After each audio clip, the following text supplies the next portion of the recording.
Starts recording, and we are going to start playing.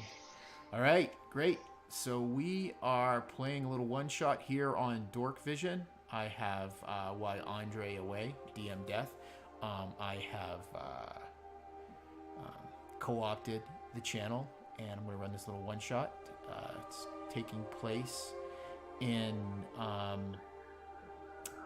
the lands of the old world, the Empire, where it's really near and dear to my heart from my days of playing Warhammer Fantasy. So I got 3 players, and what you guys can't see is my overlay, which says there's a 4th player slot that says rest in peace. So that'll make sense in a second. So we're going to pick up, it is late spring in the Duchy of Midland in the Empire, and you guys are in the Drakewald Forest, returning from a successful adventure, successful for the most part. It's late in the afternoon. Your horses plod slowly along the narrow forested path. 6 horses in all. Wait, 6 horses? No, 5 horses in all. One of them laden with the spoils of your adventure. You 3 mounted upon your own, and the 4th has covered and draped over the saddle the body of your fallen companion. I guess we'll start with, what was your companion's name? Who were they in life?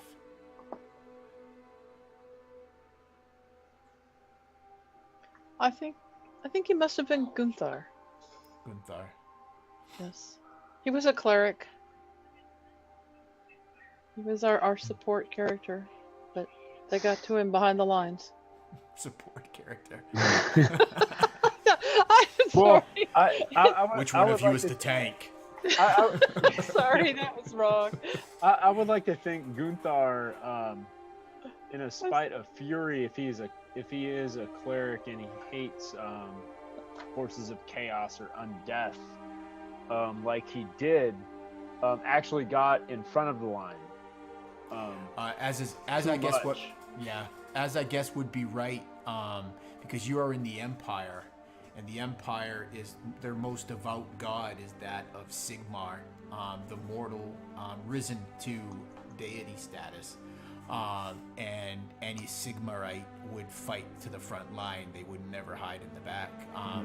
So poor Gunther fell in battle, but did not stop you from getting the spoils from the tomb that you guys had found, some map that led you to in the Drakewald Forest.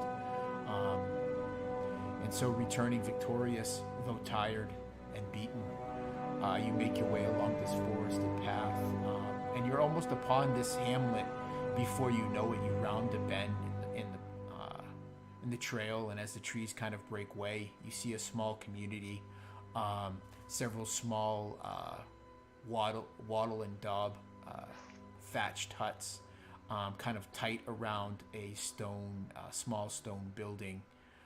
You see people milling about the buildings, and you hear the sounds of activity.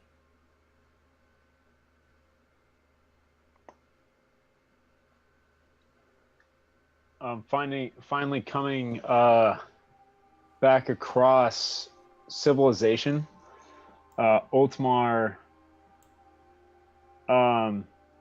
still carrying his shield over his shoulder, not on his horse, would welcome the respite, and he would try to, especially with our new gotten loot, he's tired, and he wants to just sit down and rest. So he would try to search out the nearest inn at this point, but he would probably look toward Mandy and Marius. I am tired. Perhaps we should get some rest. The forest, it was an ordeal.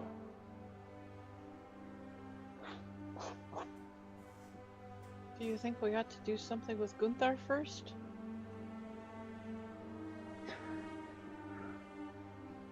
Perhaps find the temple? And yeah, Wolfmar would just kind of look down a little bit, just like obviously like that's the right thing to do. It's not what he wanted to do.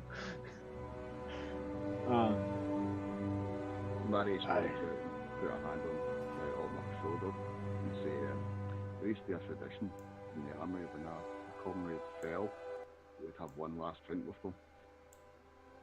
So maybe you can select your first and we can toast.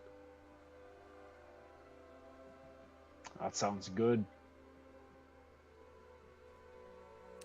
As you guys make your way into this clearing that serves as home for these villagers, several of the ones on the outside, the outskirts, they look at you. A few wave. They look like simple folk, just dressed in simple tunics. Many of them shod in just simple leather shoes. Men are carrying bundles of thatch, but people seem to be about busy. So though they wave to you, they don't seem to stop. As you make your way between these small cottages towards the center of this village, and towards the only stone building here, you would surmise, being citizens of the Empire, that is probably a structure built to Sigmar. And as you approach the center of this village, you see that it truly is. The structure itself is not as grand as you had first thought. Next to these other buildings, it looks so, but it's a squat stone building with a simple shingled roof. But one of the things that catches your attention is a maypole that's been erected in the center of this this like bazaar, or where the marketplace for the village would be. You see several people milling about, decorating, putting up colorful ribbons and other forms of decoration. You see others, a farmer driving by, several slain, butchered pig resting across the back of the cart as he's moving his way to what looks to be large, where a large fire pit has been erected.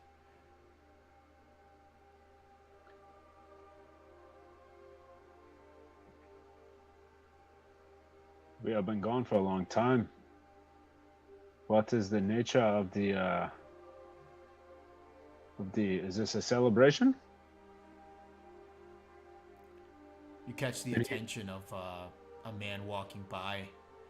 He stops for a moment, puts his hand up to shield his eyes from the sun, and he says, "Yes, it's the summer solstice. Will soon be upon us."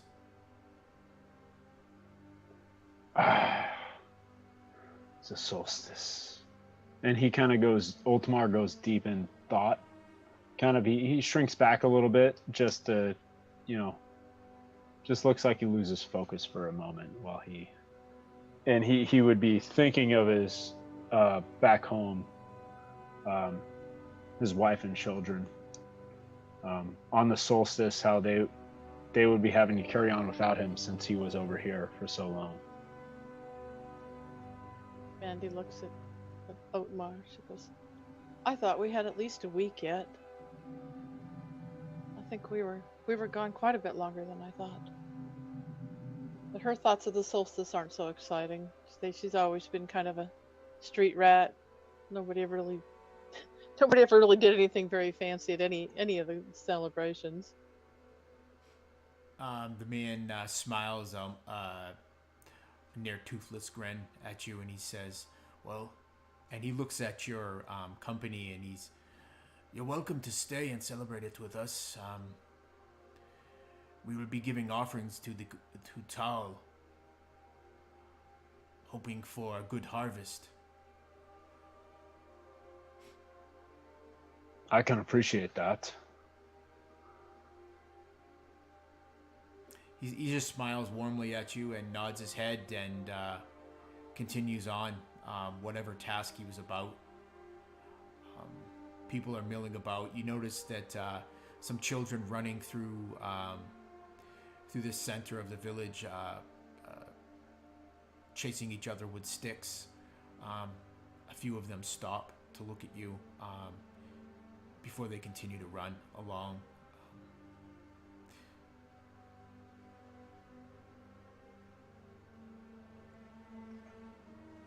I imagine we're going to want to stay for sure anyway. We need a rest. Marius, do you have any thoughts on the solstice? Really put much stock into it, to be honest. It'd be nice to have a rest, though. Gonna have a rest and a drink. See some smiles on people's faces. That'd be nice. What, we don't smile enough for you? See some smiles on different faces. As Otmar's like still wiping, trying to get all the dirt off his face to where you could actually see a smile if he did one. And Mandy looks around and she thinks there's not much in anybody's pockets here. But parties are a good time to maybe see what's going on. Everyone give me a perception roll. You're just sitting at the edge of this.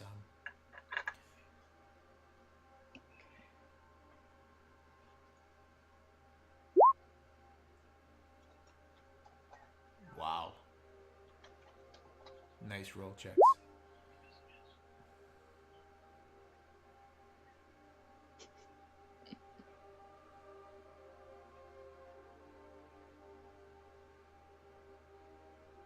And Otmar.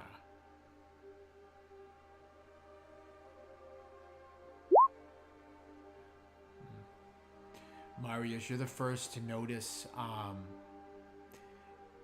before either of your companions, a middle-aged man walks out of the stone temple to Sigmar.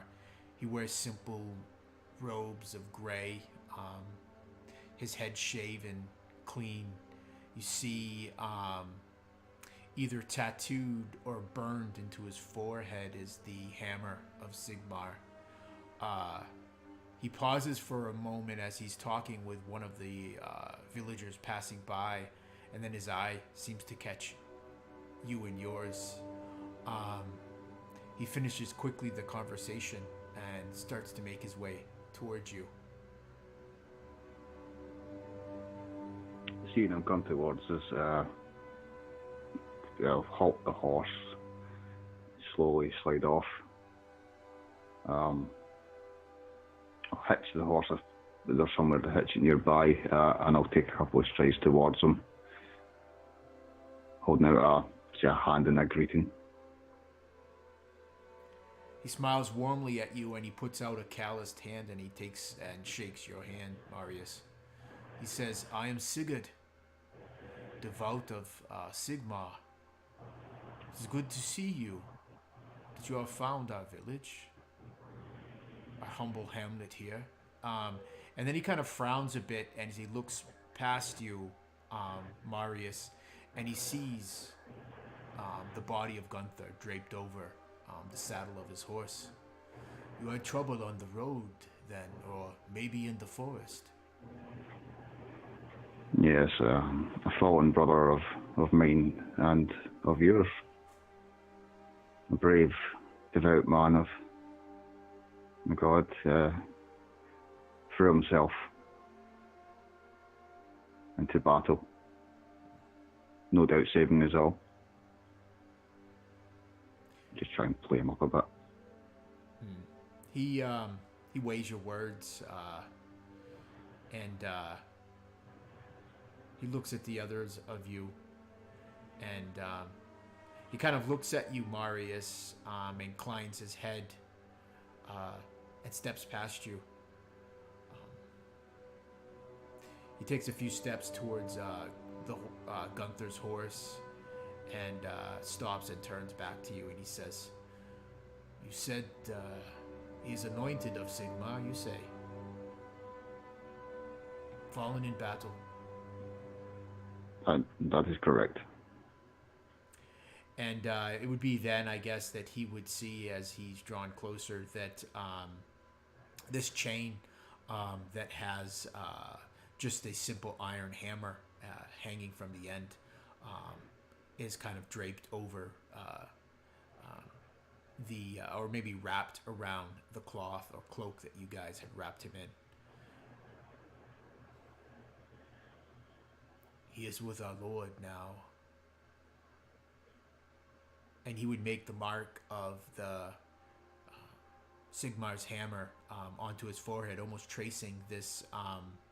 It looks like a brand that has been burned into his forehead. And then he'll turn back to you. He'll say, "Bring him with me. We'll anoint him. I will wash him. And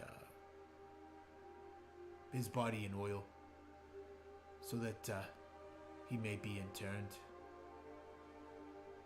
"Where do you hail from?" he says as he grabs the reins to Gunther's horse and he leads it forward, maybe equal with yours, Marius. So the locale Marius would hail from, I'm not entirely familiar with the ins and ends, odds and ends, but Marius would reply, mostly all over. Served in the army for many years. Never really had home unless it was camp, and that was constantly moving. He nods approvingly. All should serve the Emperor for the greater good of the Empire. Wouldn't you agree? There's an almost a shrug that turns into a nod from Marius, and he'll just step forward as the horse is kind of halted a bit, and he'll lift the Gunther down, kind of cradling him.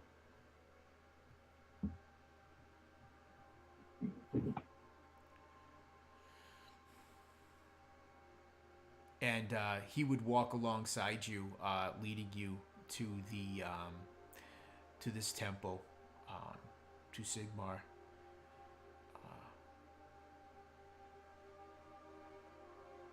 What of you, Otmar and Mandy? What do you do?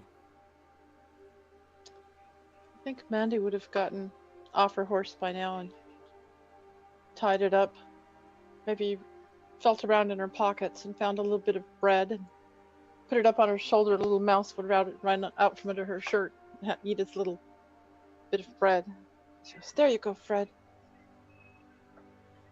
Gives it a quick little pet and kind of looks around for see if there's anything resembling an inn or a tavern. Yeah, if you would ask Sigurd, if either of you would ask Sigurd, he would point out another small timber building almost directly across the square from the temple, and there's a picture of not a picture. There's a carving with flaking paint of a scurrying fox jumping over a snare. He says, "We've only have a small. I guess he would say, we are but a humble hamlet. We only have the one tavern that serves as a hostel to the few travelers we get here." Mandy nods. We've been on the road for quite some time, so anything with a bed's going to look pretty good at this point. Is there anything that we might do for um for Gunther or for your order before we settle down? He would probably smile at the offer, but he would shake his head. He says, "You do not need to worry. I'm sorry, I do not know your name." Oh, you may call me Mandy. He nods his head ever so slightly. He says, "You look tired, road weary. Oh yes. I will take care of your fallen companion. Prepare him." And then he would turn to you, Otman. Do you mean to bury him here, or will you take him with you?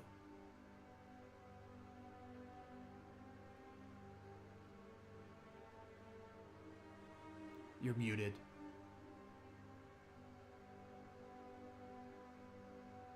Good? Yes. We will bury him here if you have the capacity which you said you do. He has no family, and he was fearless in battle. He deserves to be buried here. And then Otmar would look longingly to the inn, and then he looks back to Sigurd. I will lead his horse to your temple to prepare him.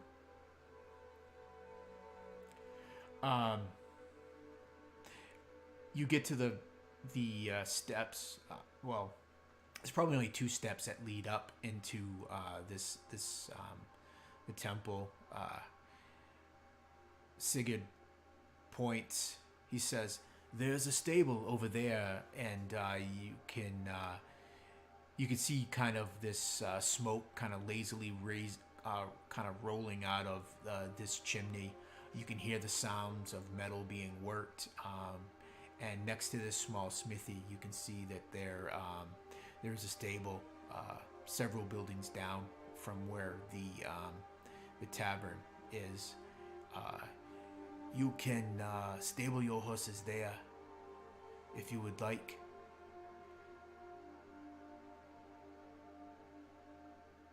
We will. And he steps into the shade of the temple. I'm assuming followed by Marius as he's carrying Gunther. And he would lead you to the back of this very small, it's Spartan, but you would expect no less in a temple of Sigmar.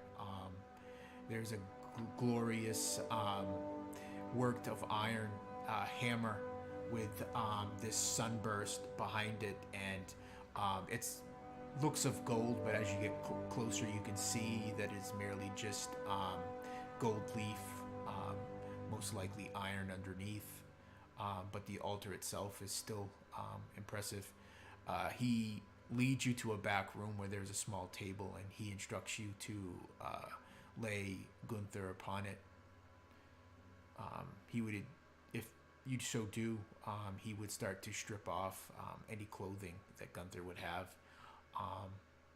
This young acolyte boy, his head shaven as well, probably no more than 13 or 14 years, comes in, his face freckled and tanned from many days in the sun, and he instructs the boy to fetch water as he gets out the anointing oils, and he would set about washing and cleaning your companion.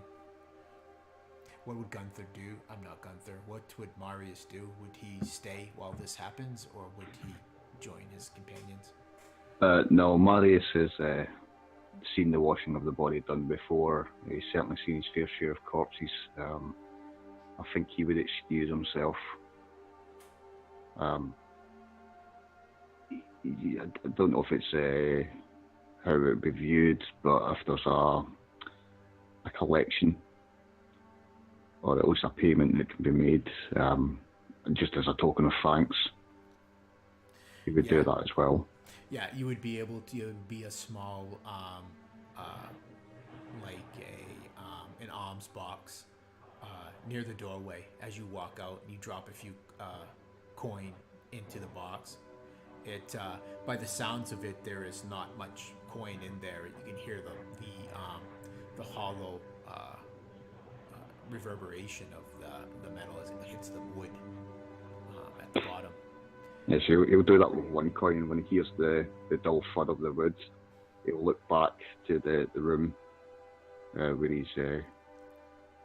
his dead friend now lies, and he'll take out another couple of coins and put them in so he can hear the ding of the metal.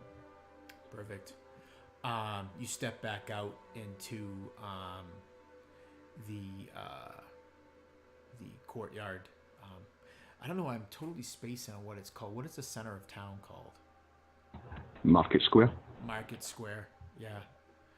The commons, I guess, of this. Plaza? Yeah. I would probably be more of a commons or like Yeah. a green.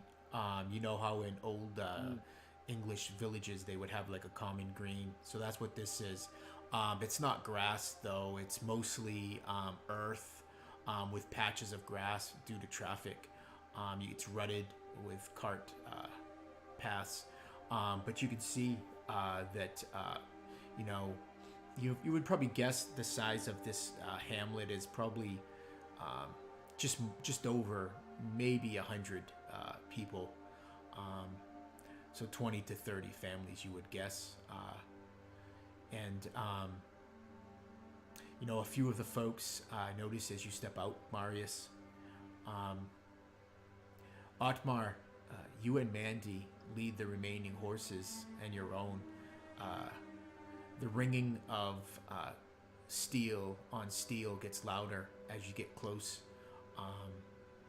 Someone is clearly working in the smithy.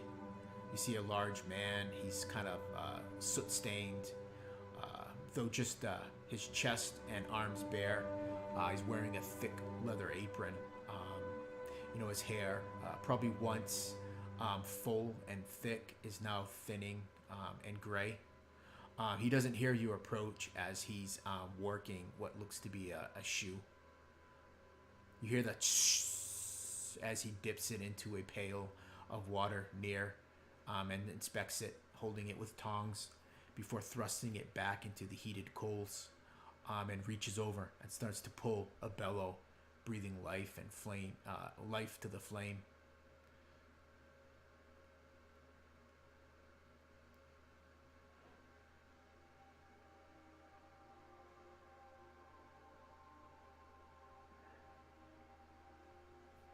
Bandy, looks at Otmar. Well, this seems to be a good place. Hello, sir. She calls out to the smith. He doesn't seem to hear you. He's just pulling on this cord, this rope that hangs, and it pulls this big bellows. It makes this big, and every time you see the red of the coals and the flames just seem to grow.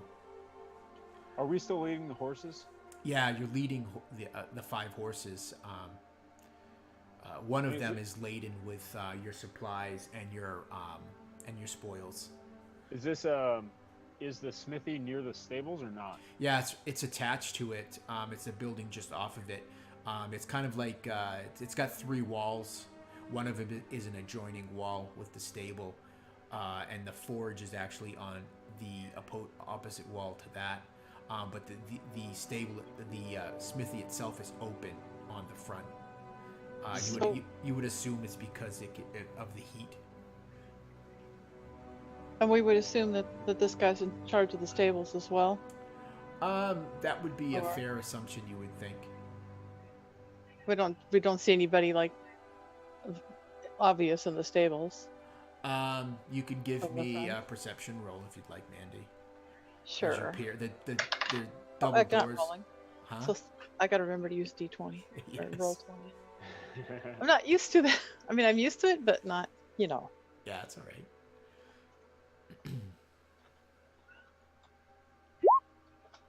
Wow, there you go. Wasted nat 20. Um, Oh, yeah. Yeah, well, that's all right. Yeah. Since I'm I'm great at obviously not finding finding stables. anything. Mandy is too distracted by this burly man. As maybe he gives a final tug on the bellows, and there's a kick of sparks that go up, and that gets Mandy's attention. But Otmar, you notice you see a boy, or you would guess a boy, short cropped hair, simple tunic, trousers, barefoot. You see him move across in the stable. And when he sees the boy move, first he would see the smithy just totally distracted and Mandy trying to get his attention and failing. Otmar sees the boy. Excuse me, boy! He kind of skids to a stop, and he looks out the doors of the stable, and the look on his face kind of says, "Are you talking to me?" Yes. And he kind of like hops down off of his horse, and he holds the reins in front of the horse, and he grabs the other, kind of trying to get all three in front of him. Mm-hmm. I was told we could have our horses here for the evening at least for summer solstice. That this was the only stable in town? Yeah, he kind of trots out, and he doesn't say anything. He just nods, and he turns and points to the stable behind him, and he turns and faces you again, Otmar, and he nods his head. And Otmar, can you help me get them stabled?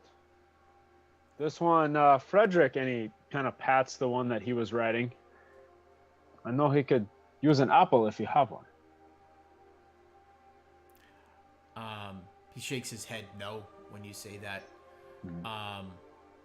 But he doesn't talk. He reaches out and will help you. He'll grab the reins of whatever horse you would hand him. Mm-hmm. But with his other hand, he holds up 5 fingers. And he would, Otmar would slightly smile, but nod. And he would reach into his pouch and give him 5 coins. Yeah, he would pull out for the trouble. He would pull out. No, you know what? He wouldn't. No, he wouldn't. If he was only helping with 1 horse, I would hold out with 2 coins. Yeah, you pull out. Yeah. 2 silver shillings. Yeah. And you go to hand them to the boy. He shakes his head, and he puts 5 fingers up. And then I point to the other 2 horses, and then I say 5. And he smiles. He shakes his head, and he points to the stable, and he looks back at you, and he goes, and he puts 5 fingers up. And I look at the one stable, and I say, kind of 1 stable, 5 coins for 3 horses. He points to the 5 horses, and he puts up 5 fingers. Oh, got it. Okay. I forgot. I thought the 2 horses had gone with Marius, and the other 2 had gone with Marius and Gunther. And you've noticed, okay. Yeah, you would. Yeah, that makes sense. Sorry. You would also notice too that he doesn't talk, but when he kind of goes. Okay. Yeah, that makes sense. Okay, I would readily, if we have the 5 horses, I would readily give him the 5 coins for the 5 horses, the 5 silver shillings, for the 5 horses. But then, these horses have been through a lot in the forest. Please make sure they are taken care of. It took a lot to get them out.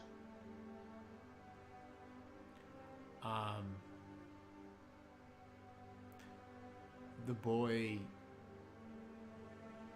looks at you, then looks at the horses, and then looks at you again, and he nods his head.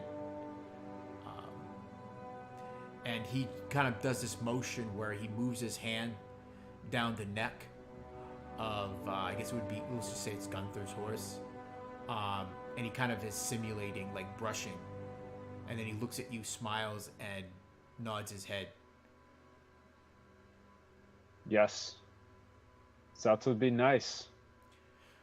So you follow this boy into the stable, leading the horses. Mandy is standing, I guess, still standing outside. Marius, you're crossing this hamlet green. Several of the villagers that you come across give you a welcoming smile and a nod, or some other form of greeting. But beyond that, they say nothing else. You find it maybe somewhat odd in the sense that they don't seem to gawk at you like many in a small hamlet might. You guys are not dressed like most common folk. I imagine you guys are bedecked with whatever adventuring gear would allow you to survive the wilds. But the spirits seem high. You see Mandy standing, holding both your horse and her own by the reins, and she seems to be having this conversation, or at least appearing or trying to, with a man working within the smithy. And you see Otmar following a boy into the stable, leading the other three horses in. And that would be Mandy or Marius. If you...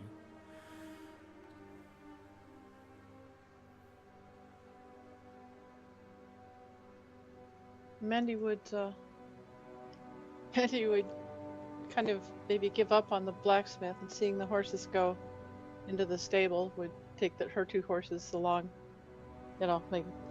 make sure all the horses went in, and she would very carefully start taking off the packs of treasure. Yeah. Because she doesn't want to leave that in the stable. She's particularly aware of it. Yeah. You hear the blacksmith starting to work the shoe again. The rhythmic sound of his hammer kind of carrying behind you. As you enter the stable, you see that Otmar and this boy are already starting to strip the other horses of their saddles and bridles, and you lead the other horses in. The boy, seeing you, he points to two empty stalls, indicating that you should bring the horses there. Marius joins you about this time. Marius will take some of the saddlebags and treasure, the loot, throw it over his shoulders, kind of lightening in the load for you, Mandy. Mandy will give him a nod and a smile. Yeah, the boy, though a mute, seems to know his work. He quickly tends to the tack on the horses and sets about watering and feeding them. He puts feeding bags of oats. He kind of puts it up over their head, and you see him grabbing a I don't know, can't remember the name of the brush, brindle brush or something of that nature, and he starts to run it along the sides of each of the horses. What will y'all do while he's doing that? You guys gonna head to the tavern, or?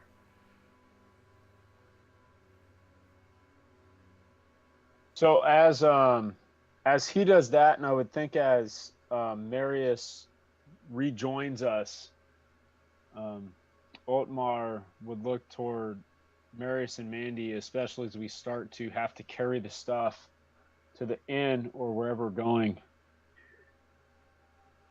What would you like to do with Gunthar's loot?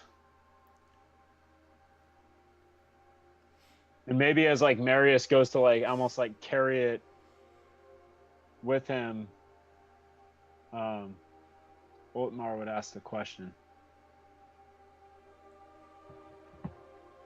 Marius kind of stops and scratches at the silver stubble that's grown in.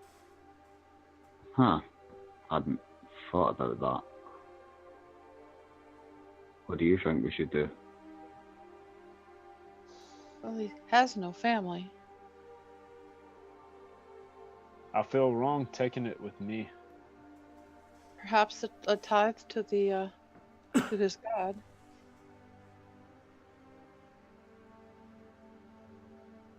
It would seem fitting. You took him to the temple. How is the temple looking over there?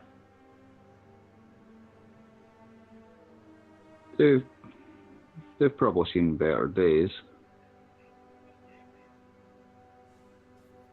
Mandy kind of looks at the treasure, though. It's hard for her to give up very much of it. She remembers her roots as an orphan in the streets, and she really wants to get a bit of security. Yeah. It's just it's difficult. I know Perhaps, they. Oh, go on. Sorry, Carl. Perhaps a tithe of some of it, and we split the rest. Is that fair to Gunthar's beliefs? Did he not help save us? Yes, he did. You notice as the three of you are having this conversation, the sound of the brush along the horse has stopped. The boy is just looking at the three of you and listening. I know we've expenses, but yeah, Gunther did save us.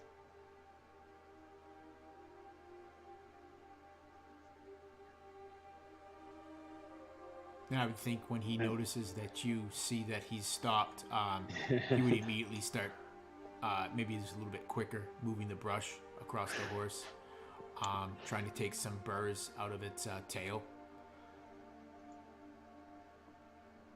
What seems like I think we should give it to the temple. Mandy would like to give some. Marius?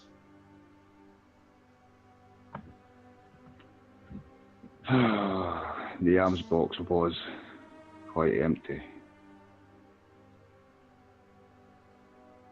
Although we could continue on doing Gunther's work for quite a while if we kept some of it. Yes. It would fund us to continue some of his work.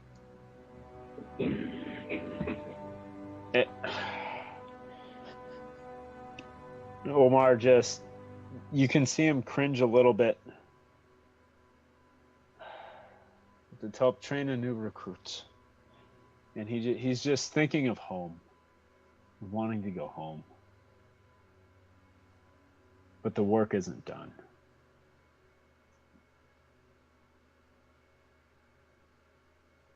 Well, for right now anyway, we could go in and have a drink and get a room. We don't have to decide immediately, do we? No, I agree. This No. is weary thoughts for weary minds. And before we leave, Otmar would take one more silver shilling and toss it to the stable boy. Since he seems like he knows what he's doing, and he knew what he was doing with the horses. And he would toss him the silver shilling. Keep what you heard quiet and take care of the horses. With surprising dexterity, the boy catches the coin, smiles broadly at you, and nods his head vigorously, and almost as if he doubles his effort, brushing out the horse. And you believe that you have left your horses in good hands. And Otmar, with an uncharacteristic twinkle in his eye, would wink at the kid before he left. Just toss him, see that happen, and then head out of the stable. Yeah, as you guys walk out of the stables, you hear a sound you haven't heard in the time that you were here. You hear raised voices, and on the other side of the green, just the other side of the tavern, you see several villagers. They seem to be having heated words. There is a basket of... well, I guess what would a basket be? Woven. A woven basket has been tipped over and it is spilled across the ground. The bread and that was inside it is now dirtied and soiled. And you see the woman who obviously was carrying it, her face red in anger, as she's yelling at a man. He's got kind of like this thick black mustache and equally thick mop of hair on top of his head. What makes this man stand out is he has a rather ostentatious vest, and you see his shirt is not a simple tunic like the others, but more of a doublet. And an armed man stands nearby, kind of just lazily kind of lounging against this cart.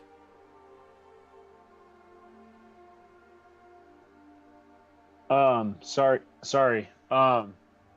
Where's the cart in relation to all of this stuff with the bread being knocked over? Yeah, it's behind the two that are arguing, probably 5 or so feet. The man's kind of leaning back, he kind of looking at his nails. Was he selling the bread out of the cart? You don't think so. You think maybe the cart is just there. Okay.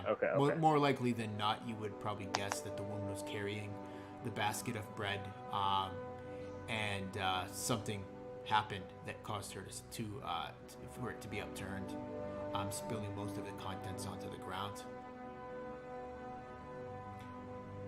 Several others of the villagers have sort of stopped mid-preparation, and they seem to be watching this spectacle as well. I think it would very much get Mandy's attention. Oh yeah, it definitely catches all of your attention. Mm-hmm. She remembers being, having the rich people being rude to her when she was young, and she has no use for them. She definitely feels sorry for the woman that looked like maybe she'd been bumped into, that this guy was haranguing. Yeah, that would be a fair assumption, you would guess. She kind of wanders over a little closer to listen. Yeah, you hear the woman say, I don't care if you're the elder. Does not give you the right to just move without a care. You do not own this village.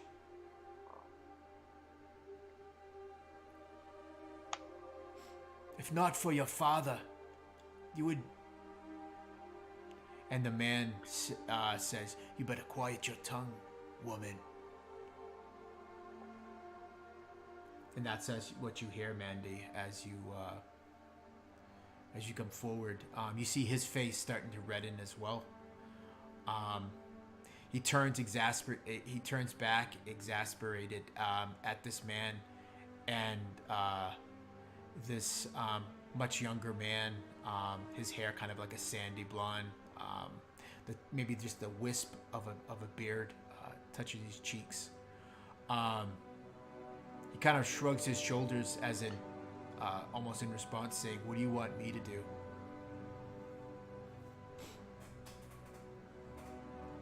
Does it look like the rich man is involved with the cart, or the cart's just behind him? No, the cart is just parked there. You would guess. Oh, okay. There's, okay. It's not, okay. It's not, Yeah. Okay. Yoked to any sort of beast. Plot point right here. Yeah, plot point. Yeah. Okay. Utmar would have kind of just followed Mandy as she veered closer to the scene, but he's staying behind her and waiting for her lead. Yeah. As you guys draw closer, the woman just very loudly harumphs and turns her back to the man and kneels down and starts to put the bread back into the basket. Surprisingly, you would see the young sellsword would kind of shake his head, and he would go, and you see him starting to help her. Much, I think, to the chagrin of the doubleted man. And Mandy would, she would actually go up and start to help pick up the bread too.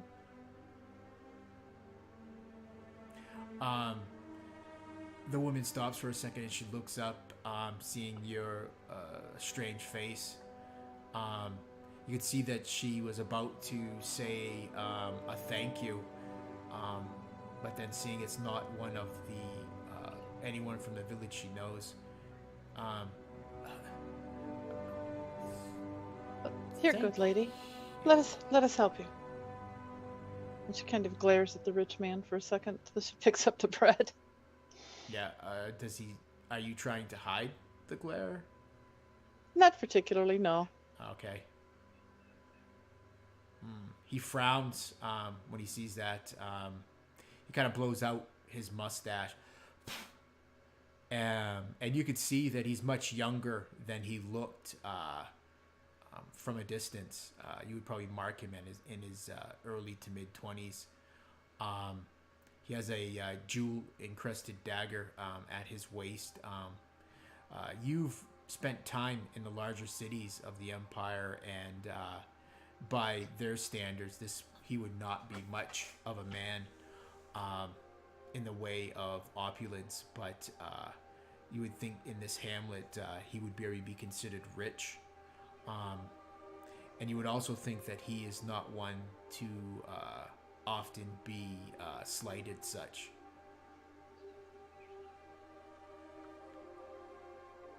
Yeah. And you hear him say, not to you, Mandy, but you would assume it's to his bodyguard. So, Michael, you will just let anyone insult me? Is that what I pay you good coin for? The sellsword stands, kind of wipes his hands clean. And he looks down at you and he says, better you mind yourself, girl. Stranger here you are.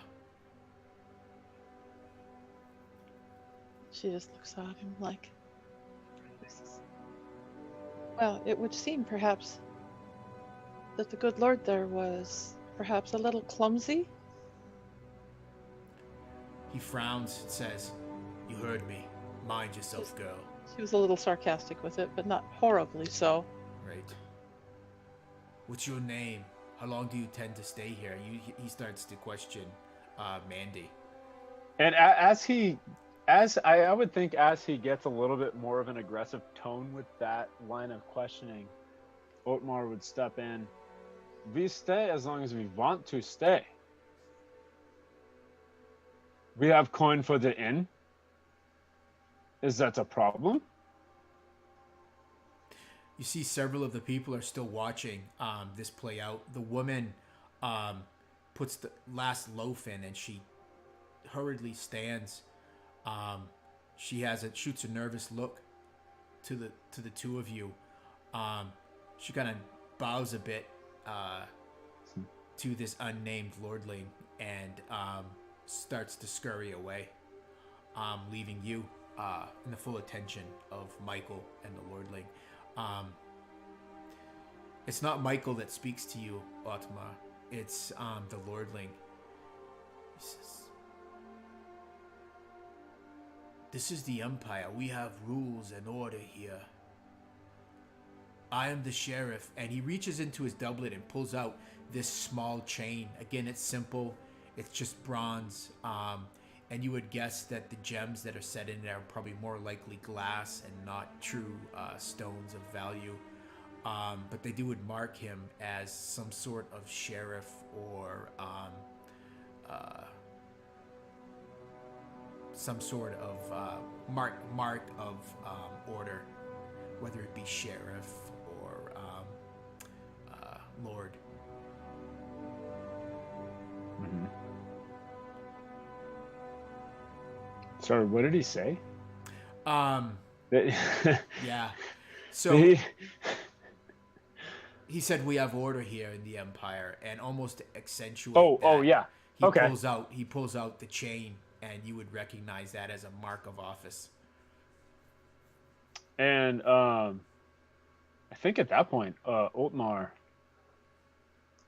yes, we do have order here in the Empire, but not in the forest where we have come from, where we were tasked to go to. And he pulls out a writ that's signed from Middenheim is the city, I think. Yes. Where Otmar, his farm is to the east of there. That's where he's from. We were tasked to go into the forest to, well, maybe not totally bring order to the forest, but advance the aims of the Empire. And so we have done. At great behest to our fallen brethren, Gunther, who is in your temple now. And you disrespect us like this. He waves a dismissive hand to what you say, but he looks at the writ, and you see this sour look on his face, and he hands it back to you. He says, "Do not care about a writ from the barbarians of Middenheim. They still bend the knee to the Emperor. This is still the Empire. We have order here. You are no longer in the wilds of the forest. If you cannot follow our rule of law, then you will leave." Have we disobeyed your rule of law? Have we only picked up bread from the mud? Is that against the law?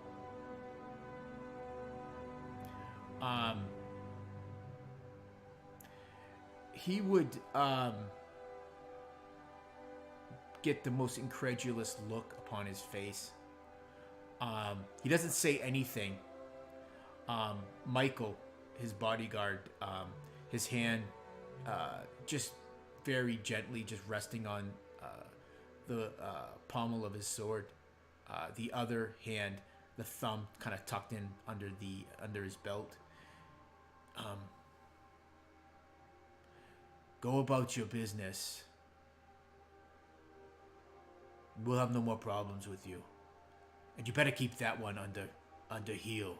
And he points to Mandy. It's not right for a woman to speak such. Otmar would just nod. Mandy's eyes kind of flash just a little bit.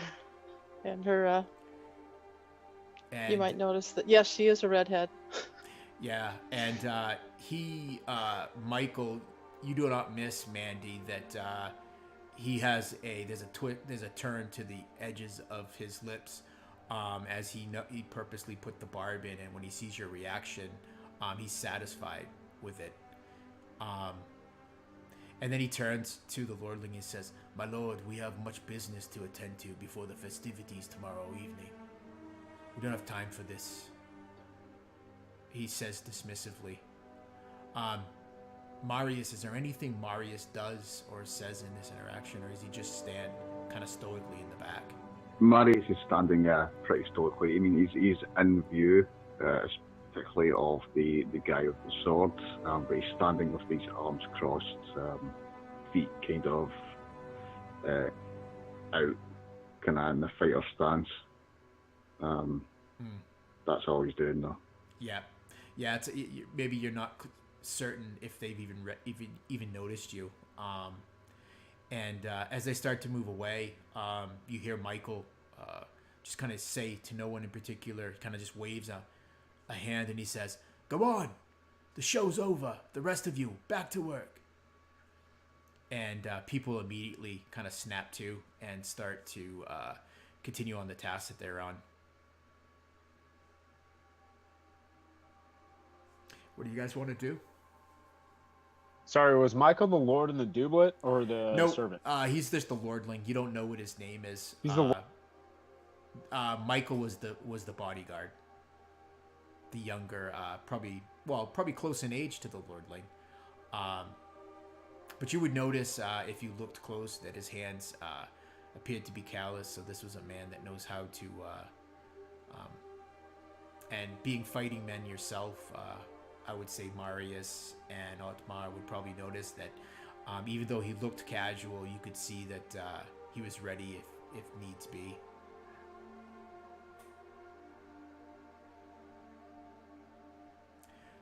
So you're standing just outside of this tavern. You could smell like a smell kind of wafts out or of the doorway that's open. It's like I said, it's afternoon, but it's almost uncomfortably warm, especially in the gear that you would wear. I imagine you're wearing some nature of armor, so you would find it warm under the afternoon sun.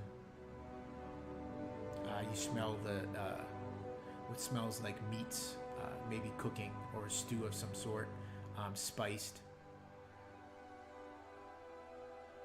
Mandy, yes, gives a sniff and looks at the other two and points her head towards the tavern. Shall we?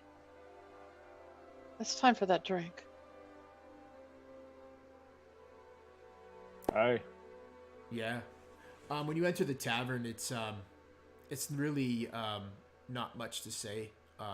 There's 4 planked tables, no seats. There's just benches on either side.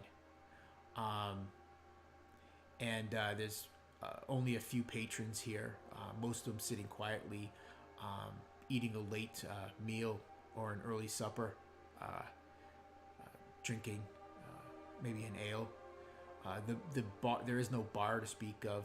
There is just a couple of kegs that have been tapped, and there's a couple of girls with aprons that are just kind of one sweeping and one is at one of the kegs, just pouring, filling a mug.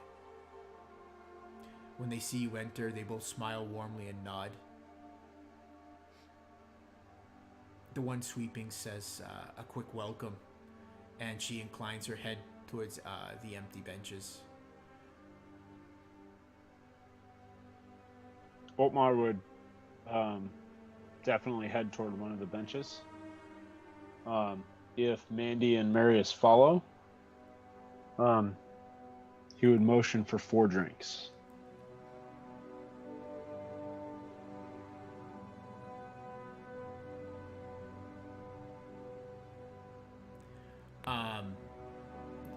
The girl nods.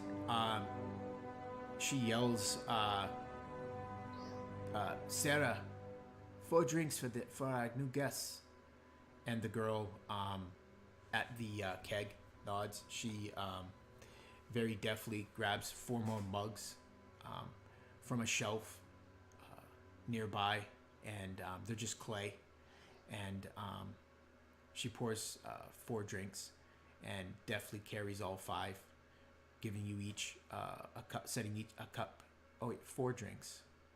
Oh, nice. Well done. Love it. I didn't even catch it. But she carries the 5, and she kind of like Sarah kind of cocks an eyebrow when she looks and sees only 3 of you. Is there another then that will join you? And she looks to the open door. Otmar just shakes his head. She shrugs her shoulders. She's probably a young girl. Her hair pulled back with a simple ribbon. She sets it down, and then, like I said, she shrugs her shoulder and brings the other drink to one of the other men. Whoa! She brought the other drink to who? Yeah, she had 5. She was already pouring one. So she got it. Yeah. Yeah, it's not very big. This tap room. There's a couple of doors on one wall. There's a few very narrow windows that afford some natural light. The wood, like I said, this is a timber building. The floors are planked, and there's a hearth that lies barren. No need for its warmth this time of year. And there's some some simple tallow candles that burn, and it kind of puts this kind of rank smell into the tap room. This kind of mixture of the tallow and that of spilt ale, beer, and the cooking food that you would assume is in a rear kitchen. And as she would set down the drinks, I would think two of us would be on one side of the bench and one on the other. So Gunther's drink would be on one side by itself, and Otmar would just, hold his drink up to Mandy and Marius. To Gunther. Yes, to Gunther. You hear the May he sound. rest in peace. Sorry. Oh, sorry. Go ahead, Carol. I thought she was just going to say, to Gunther, may he rest in peace. Blessed by Sigmar. Hail Sigmar. You'll fight in that eternal battlefield. And you hear the sound of the girl that is sweeping the floor.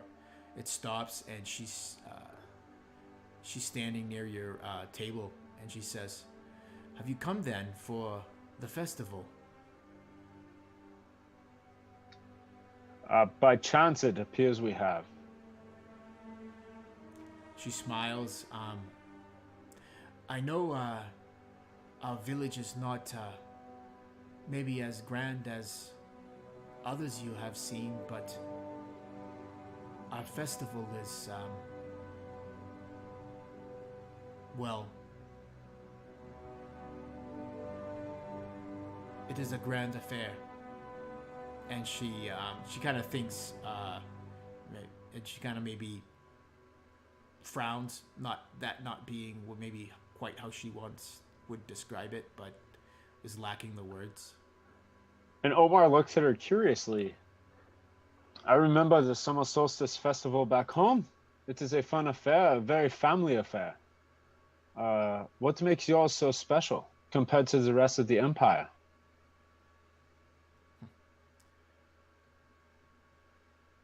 She shrugs, maybe not fully understanding your question. I don't know. It's everyone. They all seem to put their cares aside. We pray for a warm summer and a good harvest in the fall. She wouldn't say fall, the autumn.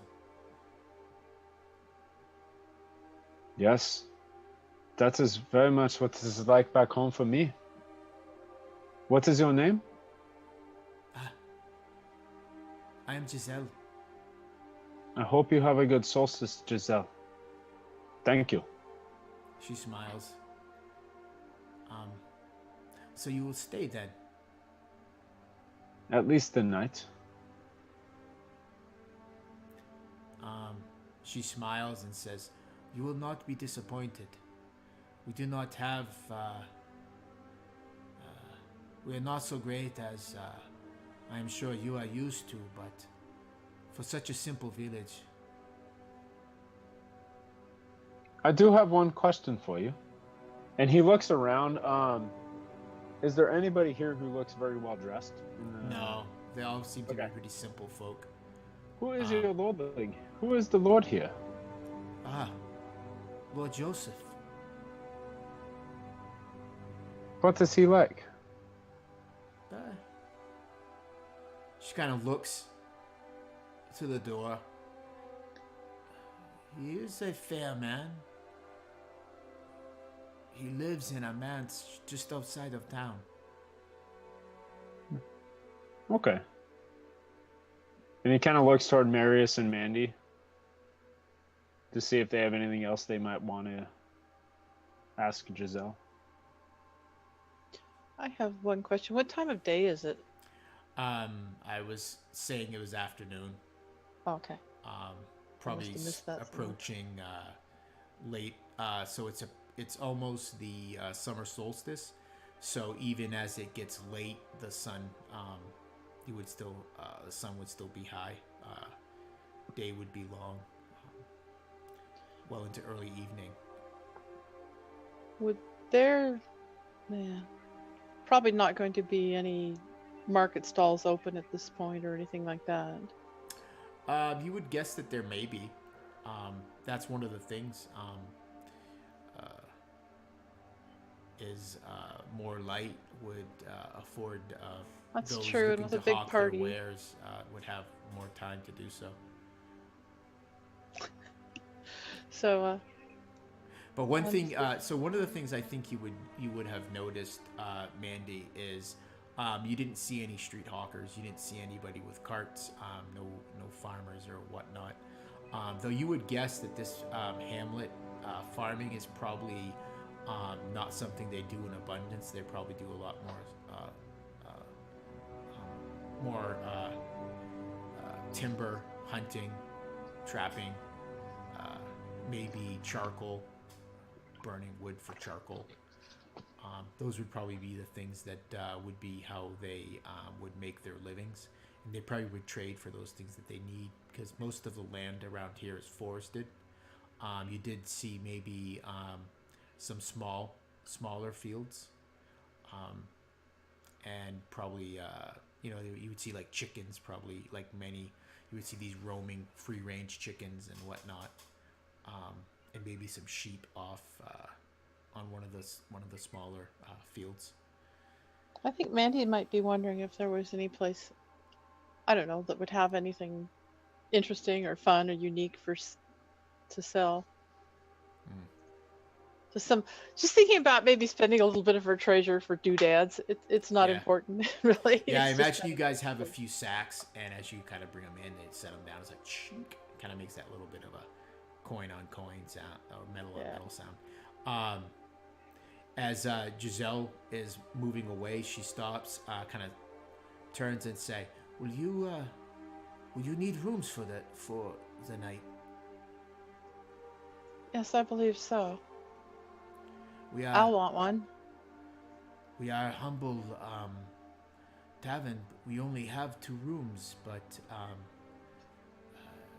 you are welcome to them both. And then she kind of sucks on her she doesn't know. She kind of clucks her tongue. She goes, 3 silver shillings a night. For both rooms?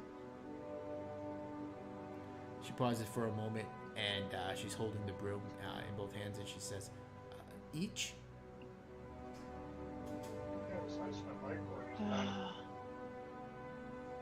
She looks at the guys. Yeah, thank you guys for the rod. That's What about 2 each? She frowns. I have not traveled beyond the borders of my hamlet, but I did not think that accommodations were negotiated. 3 silver. 3 silver shillings. Mandy thinks for a minute. She realizes this is probably a fair price. She goes, yes, here you go, and she digs it on the purse that's on her belt and gets out 6 shillings. She says, I'll cover it, guys. I mean, you can easily cover that. And she would look at the silver coins, and you would see this odd look cross her face as she looks at them before she drops them into a pouch on her apron. The price, it includes a meal or it's not meal, meals, she would say. It is not, it is simple fare, but it is good. Are you I'm hungry? sure it's better than what we've been eating out in the woods. I'm hungry and thirsty. That's me too. Marius? You know me, I'm never a man to miss a meal. Mandy laughs at that. Yes, yes, I know you.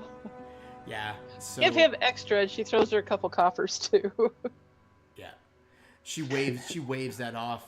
She says the silver is enough, and she kind of rests the broom against the wall and disappears through one of the doors, which you would probably assume leads to the kitchen. Within a few minutes, she comes out with a tray, and on it are 3 bowls of a kind of like a lentil stew, and there is a small block of cheese and a loaf of bread, which is probably, it smells like it's a honey oat bread, and it still feels warm, and there's a small knife with which to cut it. She kind of sets it down on the table between the 3 of you, and she kind of steps back, puts her hands on her hips, and seems to be waiting.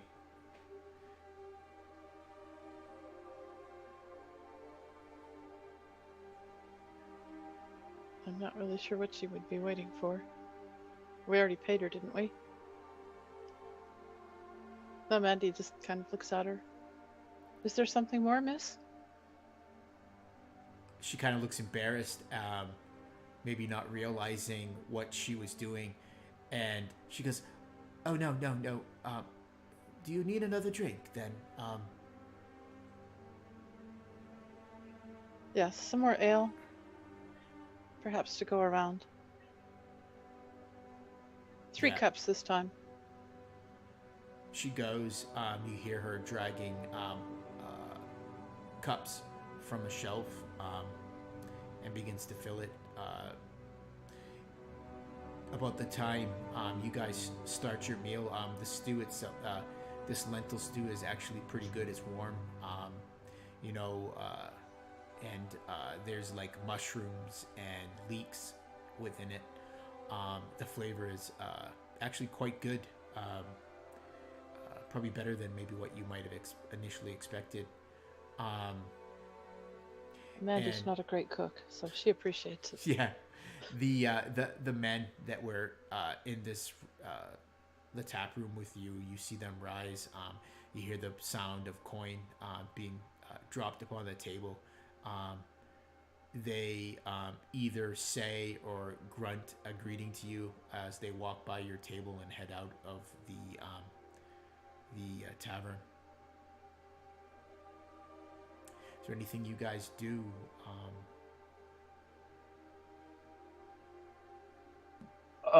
After Mandy orders the second round of drinks, Otmar looks down and he's only about halfway through his first. I would assume Mandy and Marius maybe have finished theirs. I don't know. And so when she orders that second round, he just kind of gives her a slight glance and just kind of reluctantly tries to drink that last part of his drink, the first drink, faster, but he's not happy about it.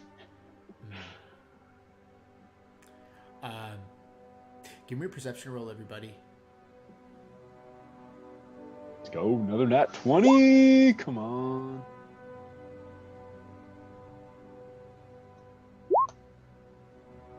Wow, there it is.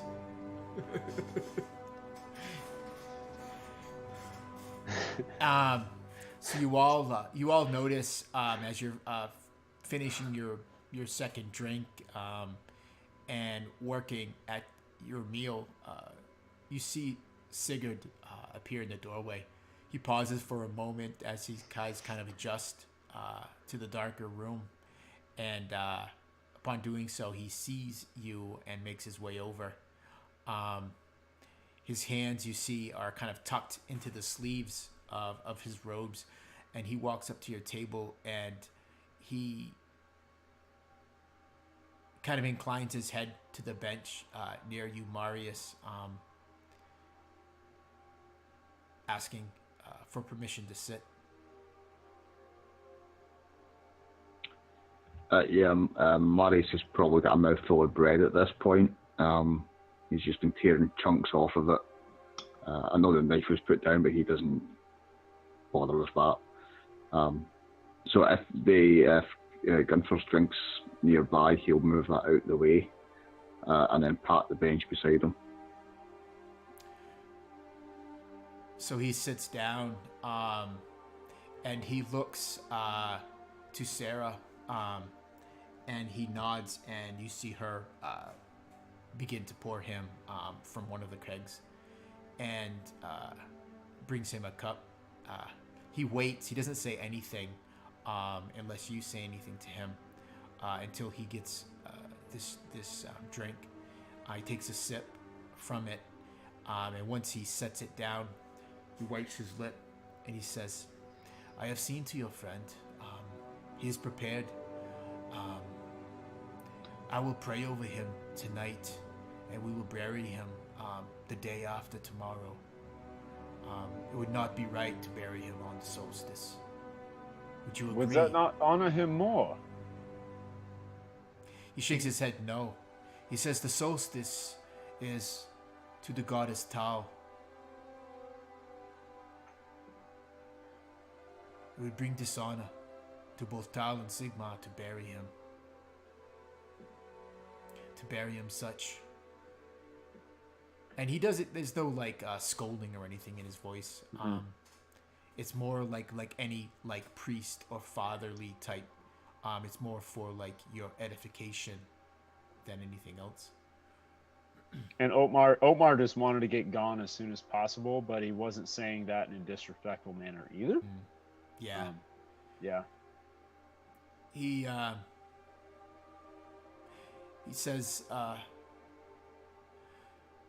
but you will not stay for that, will you? You will be leaving. Yes? Otmar would look at the still untouched cup from Gunther and then look toward Mandy and Marius. I feel wrong leaving him here unburied. What do you think? He was a good friend. He sacrificed everything for us. I could stay another day for him. What do you think, Marius? Well, if a man is to be buried, it should be with friends surrounding him. Yes. He hasn't a family. We're pretty much what he had left.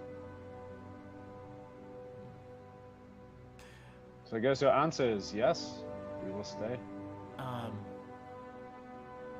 As you guys are talking, any one of you could give me an insight roll if they would like.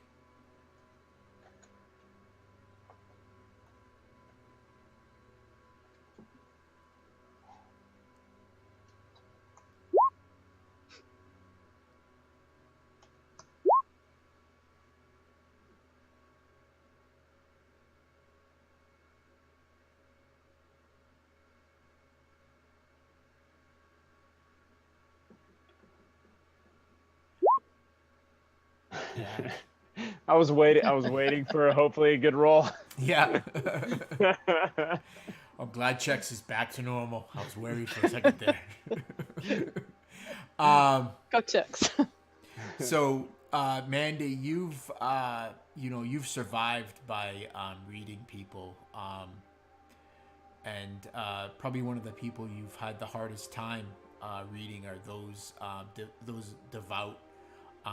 They are oftentimes very skilled at hiding their emotion or showing you the emotion they want you to see. So it's very subtle.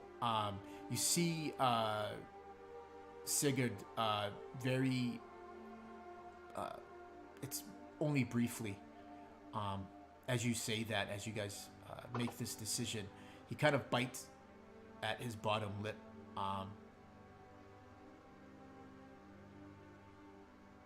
When she sees him do that, she's going to repeat, "Yes, yes, we are his friends, and we're all he has. We will stay another day."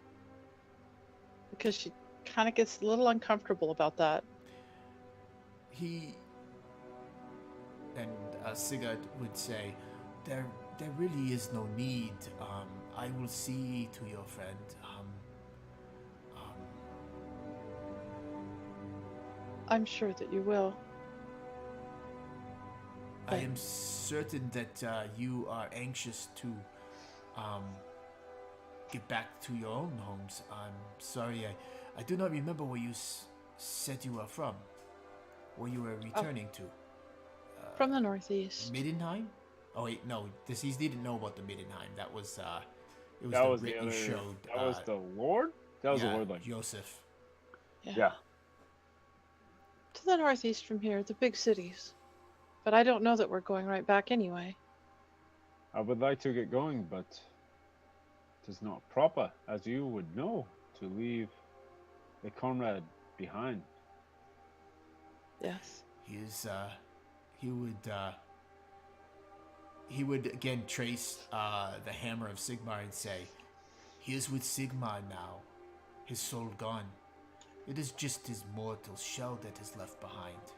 It is just flesh and bone. Certainly you would find our village, our humble village, what was I going to say?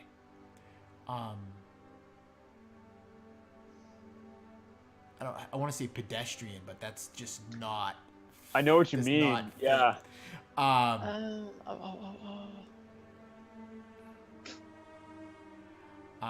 Well, you know what I mean. Yeah. Yep.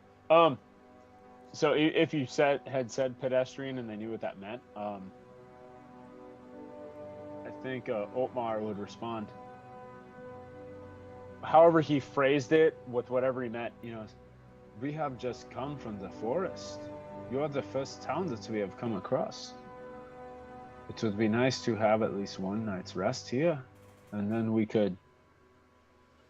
What is one more night's rest to see Gunther buried properly with his friends in tow? Sigurd kind of looks over his shoulder at Giselle, who is again sweeping a far corner of this common room, and he leans in closer to the three of you and say, "Better you are on the road. You do not want to stay here for the night."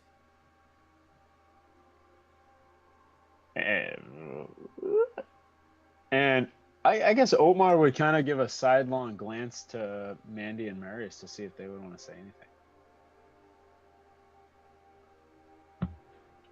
Marius will put down a hunk of bread and kind of turn on the bench towards the priest. Speak plainly.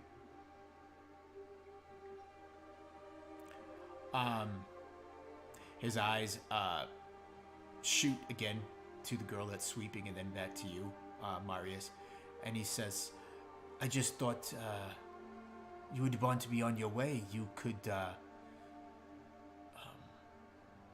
put your horses fed and watered. You could make the next village is much bigger.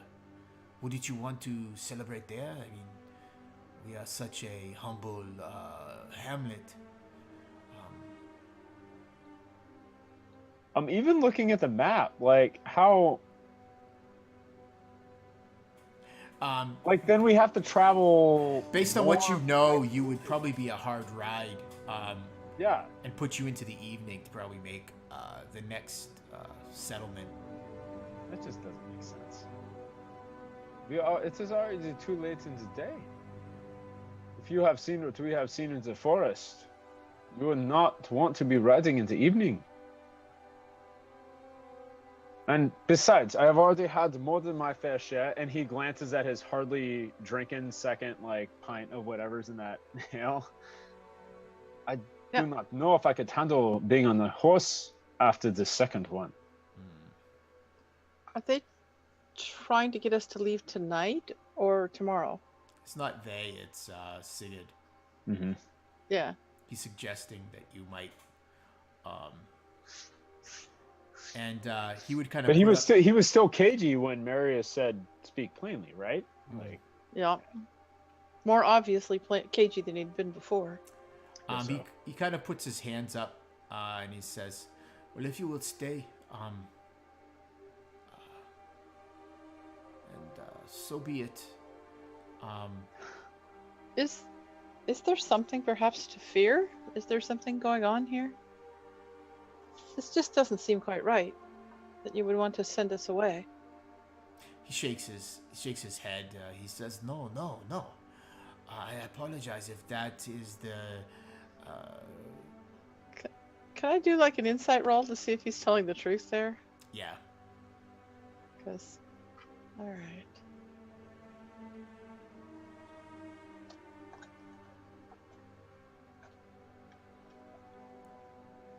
Oh, come on.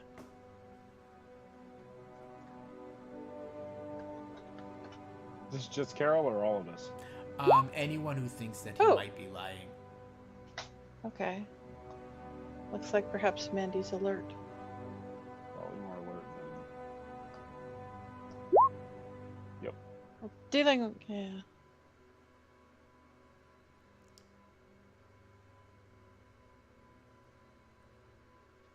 I'm just waiting to see if checks is. Are you rolling checks? No. Oh, Sorry. okay. So Mandy, you would sense that there's probably something more to what he's saying, that he's not being wholly truthful with you.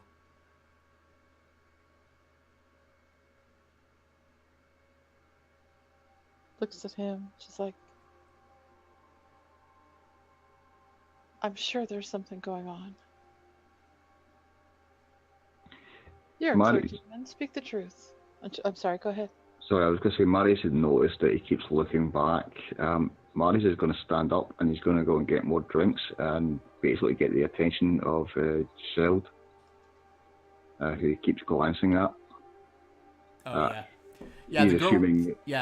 The young girl would look at you as you walk over to the keg and start to... filling a drink for each of you or just for yourself? No, I want one for each of us because I know I know one of us isn't much of a drinker. Yeah. So she looks at you and just kind of nods. You notice that there isn't much of a reaction when you fill your own cup.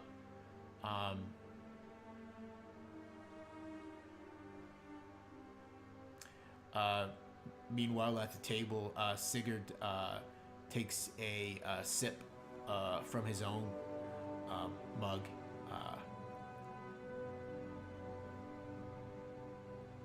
And I'm sorry, Mandy, did you said something to him? Or no? Yeah, she was going to try to encourage him to speak more and just kind of look at him like and say, So yeah. So you're a clergy. You really... Have you ever seen that Twix commercial where someone asks a question, they jam a Twix in their mouth? That's what he does with his drink. And then he takes a longer pull off of the cup, and then he sets it down, and he says, I have no more to say. If you will stay the night, that is your choice. I meant nothing more from that. She just gives him a look. Yeah, and you don't trust him. You don't believe him. It's one of Mandy's looks. Yeah. It's not quite really a glare for him. He's a clergyman, but it's like, really. So right. So you know that this man is lying in some fashion. What his motivation, you don't know. Right. But being part of the Empire, you would know to tread very carefully around his Sig. Okay. But she doesn't actually challenge him, but she just tried to get him to speak a little bit more. Yeah, you wouldn't want to be. You wouldn't want to be smite by his hammer. No. Right, but at the same time, well, I can't speak for Mandy, but at the same time, Gunther was Yeah. Wasn't he a cleric or priest of Sigmar too? So there's Yeah. that coming back from our side too. Yeah, so you Even though would he's not you would with us. definitely you guys would definitely have experience. No, my with- insight roll wasn't as good as yours, but yeah. yeah. So he rises from the bench and says, "I hope to see you all tomorrow for the festivities." Can't imagine you will. And he kind of wipes his hands on the front of his robe, leaving his cup unfinished. He begins to depart. I don't know, unless anyone says or stops him. That's what he would do. He kind of nods to Giselle, who is sweeping, and then leaves. And he looks at the other two and kind of whispers, hopefully so no one can hear her besides your friends. I don't think he was telling us the truth. There's something going on. We're going to want to be very careful. And just if Odemar's shoulders could hunch anymore, they would. No, you want a night's sleep, Otmar. Is it dusk yet, or is it still afternoon by the time we finish up? At least with that conversation. Yeah. It's probably late afternoon at this point. Okay. Well, I don't think we ever resolved Marius. What happened with Marius getting us the drinks? Yeah, that's Giselle did not seem to have any sort of reaction to that. Neither did the other girl, Sarah. She was wiping down the table with the other gentleman, clearing their cups and platters. So Marius would just come back with the 3 drinks. Yep. Yeah, maybe he'd leave some coin up on the keg or something. Come back and set them down. Yeah, or you could just you would have seen the other men. They just left it at the table. Sure. And so yeah, you sit down. No one else enters the tavern, at least for the next couple of hours. I don't know how long you guys intend to stay there, or what you might. I kind of wanted that Marius' scene to resolve. So if Marius comes back with the other drinks and Mandy has told us that he was not being truthful, Otmar would pose the question. So, if Sigurd, what is Sigurd hiding? And what do we have to be wary for? Do we maybe need to spend the night in one room with one of us on guard? On watch? Overnight? Does one of us need to stand vigil over Gunther?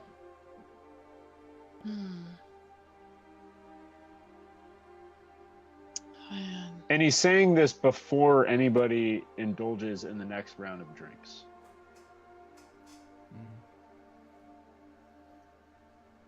And perhaps we do need to set watch. What happened to Gunther? We have seen dangerous things in the forest, and we have heard of frightening tales from the southeast. Just know, I get a bad feeling.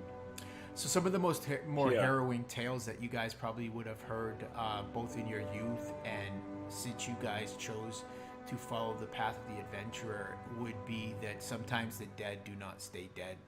Yeah. And I think that's what you're alluding to. Yeah. And if the warnings are coming from the priest who we have given Gunther's body to,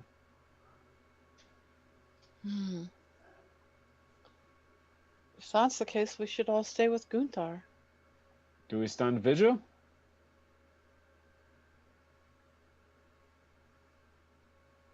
I'm tired, but if we all stayed together and stood vigil on Gunther, we'd be there if something went wrong. Would If that one of us be goes, they might actually be in danger. for DM Death? Would that be something that's culturally acceptable? Like standing vigil with one person might be culturally acceptable. Doing it with more than one. I don't think that that would be for the three of you to stand vigil. I Yeah. don't think that that would be untoward in any fashion. It may not be common, but it definitely wouldn't raise Okay. any eyebrows. Okay. Marius, what do you think? I trust your judgment. There's no denies there. It may not be a bad idea. And Obar still kind of looks toward Mandy for the decision because she was the one who was getting the bad vibes off Sigurd, not Otmar. I think that sounds wise to me. Mandy may not be the brightest person around, but she has some street smarts, and when something smells bad, she knows it. You know, and this whole thing's starting to smell bad to her. Yeah. So, so you're deciding to sit a vigil over the body of your fallen comrade in the I guess it would be the back antechamber of the I don't know. It's really not. It's such a modest temple.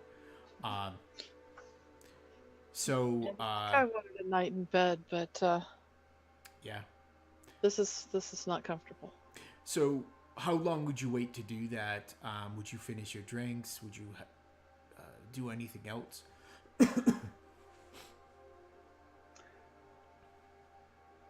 I don't. Otmar would finish his second drink very reluctantly. I don't think he would touch the third one that Marius. Yeah, because you want to keep your wits about you. Yeah. And he didn't. Yeah. Even if that's a social faux pas. It's not. Definitely not. I mean, the I mean, priest left. I his guess the drink pretense unfinished. of what he was getting it for wouldn't be. But yeah, he wouldn't touch the third one. Mandy They might sip of the third one a little. She might hand it to Marius. I don't know. Yeah. I guess Marius is having both then. There we go. Yeah. It'll work for Marius. Yeah, it's a brown ale. It's rich and full-bodied. Obviously it's warm, but it tastes good. It goes down easy. Taking the dust and the exhaustion from the trail. Kind of just you feel it seeping out of your body, Marius. As you finish the last of your drinks. And you rise to leave and go to the temple. One of the girls says to you,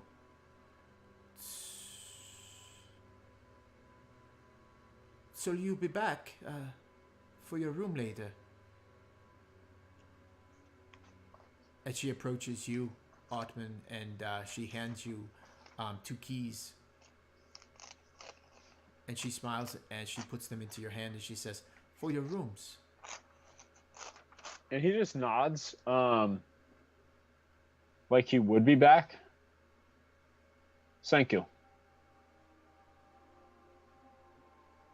And that's all he'll say. Yeah. And so you guys step back out into the village green, and immediately it stands out as off. You see no one. It is empty.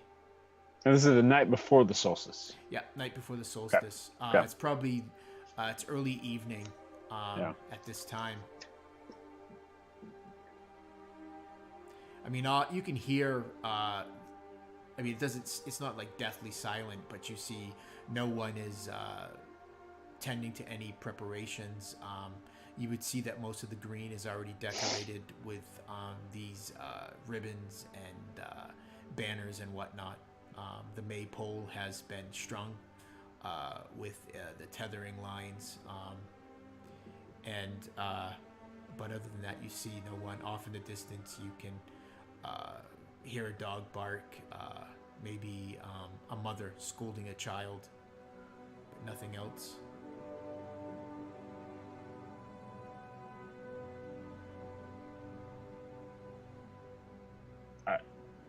Mandy's a little creeped out. This is about the time that most people retire to their homes. Perhaps we should head towards the temple. Yes. There should be somebody still out. It's Um, not that late. Perhaps we should secure baggage in our rooms first, securely, before we head towards the temple. Might be a good idea. And when he says baggage, he means the loot. Yeah, right. Right. Yeah. Thinking, yeah, it may be better Yeah. off not having to worry about that if anything comes down to fighting. Yeah.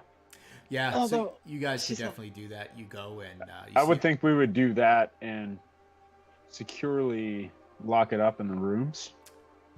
maybe after maybe after you were handed the keys, you guys would do that. Right. Oh yeah, yeah. Yeah, you would pass through the other door that is in the tap room, and it's a narrow hallway that leads to there's several doors there, and the first two doors you come to, the keys slide into, and they're just very simple rooms, a single window in each, a couple of simple straw-filled beds, and like a wash basin on a small table, and a small little hearth in each. But yeah, you can spirit away your loot. So Mandy goes into the first room, examines it to see that if it's relatively secure in the room, looks around, finds a good handy fighting place for the loot in case somebody does come in. So there's shutters for the window, and there is a lock upon it, so you could lock it. So she locks the room up quite securely. Okay. Now, are you putting your loot all in one room, or are you going to separate it or spread it across the two rooms? Well, I think Marius would take Gunther's share of the loot, and he with the intention of taking it to the temple with them. Okay, perfect. Yeah. Oh, Mandy's going to ask Otmar if he wants to split the rest of it between the rooms, or if they want to just lock it up in one of the rooms. Lock it up in the one room. I Yes. think makes the most sense. You are the expert at this sort of thing. Yes, she manages to find a hiding place under the mattress and back in the Yeah. corner of a cupboard underneath some, Yeah. You some spread rushes. You put it under the mattress, and now it's got a noticeable lump in it. No, I'm just kidding. So you do that. That's rather mundane for you to find a place where you can hide the loot. You're feeling the room is fairly secure. Obviously, if someone truly wanted to get in, they could kick the door in. I feel like Otmar before she found the good spots would just be like banging on the floor with his boot, trying to find a hidden floorboard or something. And you probably could. You probably could find a loose floorboard that you could. I feel like he would make so much noise doing it, it would defeat the purpose. Right on. Yeah. Yeah. So, having taken care of that, you make your way, and again, now is when you would notice the quiet on the green, the village green. Just the distant sounds of the inhabitants of the hamlet off in the distance. You make your way to the temple. The door is still open. You walk into the small chapel and past.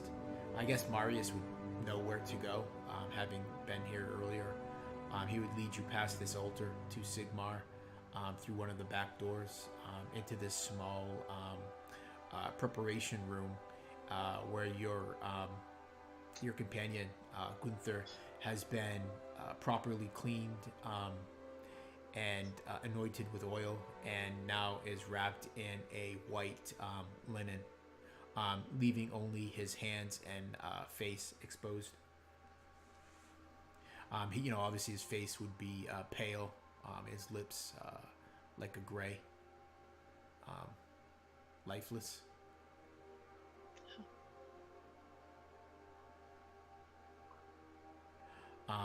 And I was going to say, as you enter the room, you would see, you would expect to find Sigurd there praying, but he is not. Mandy's not very devout, but she does say a quick prayer over him.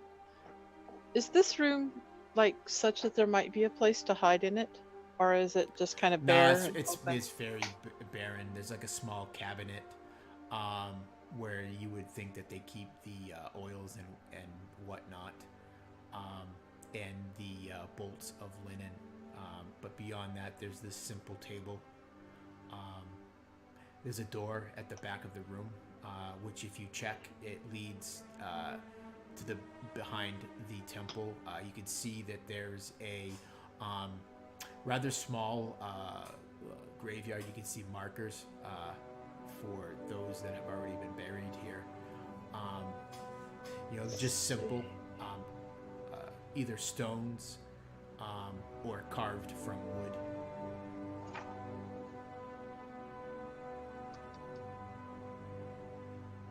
What? I think at first, before realizing that Sigurd or no other priest is there, Otmar would go up to Gunther and almost lean over him and touch like forehead to forehead and just put a hand on his chest. I don't think he would say anything. Yeah, he's cold. Yeah. No longer has the warmth of life. Yeah, almost. I think he would do that. Just forehead to forehead and do that, and then almost like just grab his hand, just really hard one last time, and then let the hand go. I don't know what Mandy and Marius would be doing. While he says his goodbye to Gunther. While he's doing that, could Mandy use her thieves' tools and whatever else she can find around to put some sort of like a trap? If someone opens that back door, it's gonna make something's gonna fall and make a noise. Give me, I believe it would probably be sleight of hand, I guess. Okay. To see. I mean, you'll be able to set a trap, Mandy. Your role is just going to determine how effective it'll be. Otmar's not thinking about that. Yeah, you probably. Yeah. All So right. you're fairly proud of this contraption. Do you know what is it that Mandy does to?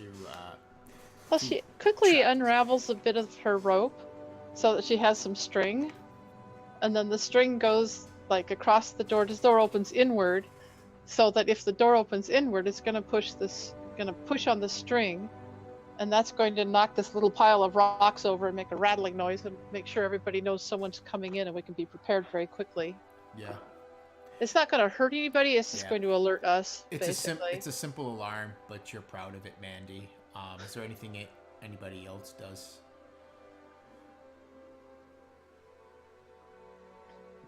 Well, since we're spending the night here, while Otmar's saying his goodbyes, Marius is going to actually settle down in the corner, but he's going to take his armour, the chainmail off, and put it inside himself and kind of use his, I guess he's still got a backpack or something, a cloak, and make a pillow, and just kind of lean against the wall in that kind of sitting up resting position. Perfect. And I think as they would do that, like she was at the trap, Marius would lean against the wall. Otmar would finish having his moment with Gunther, and he would look toward the other two. I will take first watch tonight, and he would almost unsling his shield. He would unsling his shield and just pull out a sword and almost like just take up like a kneeling posture in front of Gunther where he's laid, just out of respect. And try to hold it. If he, Perfect. Yeah. I think probably actually she would make the alarm trap on both doors if that's all right. Yeah. So that that'd if be anybody comes in, they're gonna hit that string and fine. Yep. knock a few things over, make a little noise. So you do your best to make yourself comfortable. Otmar, you take the first watch. You kind of hunker down with the sword, maybe resting across your lap. Yeah. The steel. After there. a while, yeah. So what I'm going to need everybody to do, Otmar, since you are awake, I need you to make a Constitution save, please. And Marius and Mandy, I need you to make one as well, but at disadvantage. Ooh, I'm good at that. Yeah, you should be as a fighter.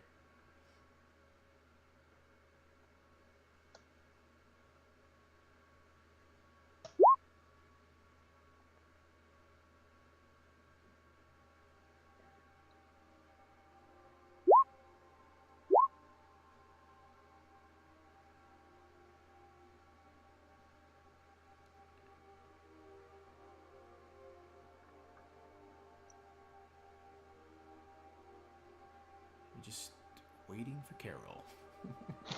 The suspense is killing us all, Carol. Well, given that I rolled first and it's at the top of the list. Oh, is that what it... Oh, okay. I missed Wait, it. really? Okay. Where it says con save up there, and I got a total of 20. You don't have to wait for me. All For a right, change. Let me see.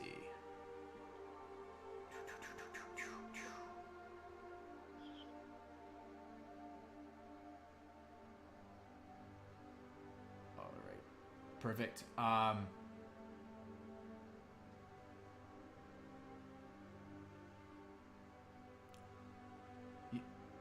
You get +5 to your con save?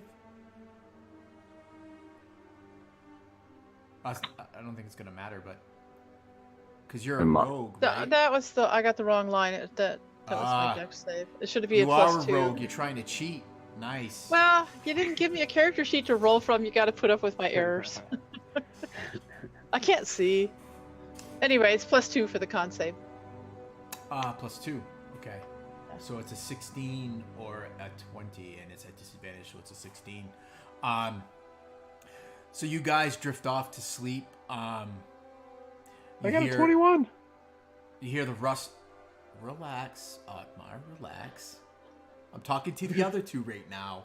They hear the kind of the rustling of their companion. And as you guys drift off to sleep, Otmar, the sun slowly begins to fade.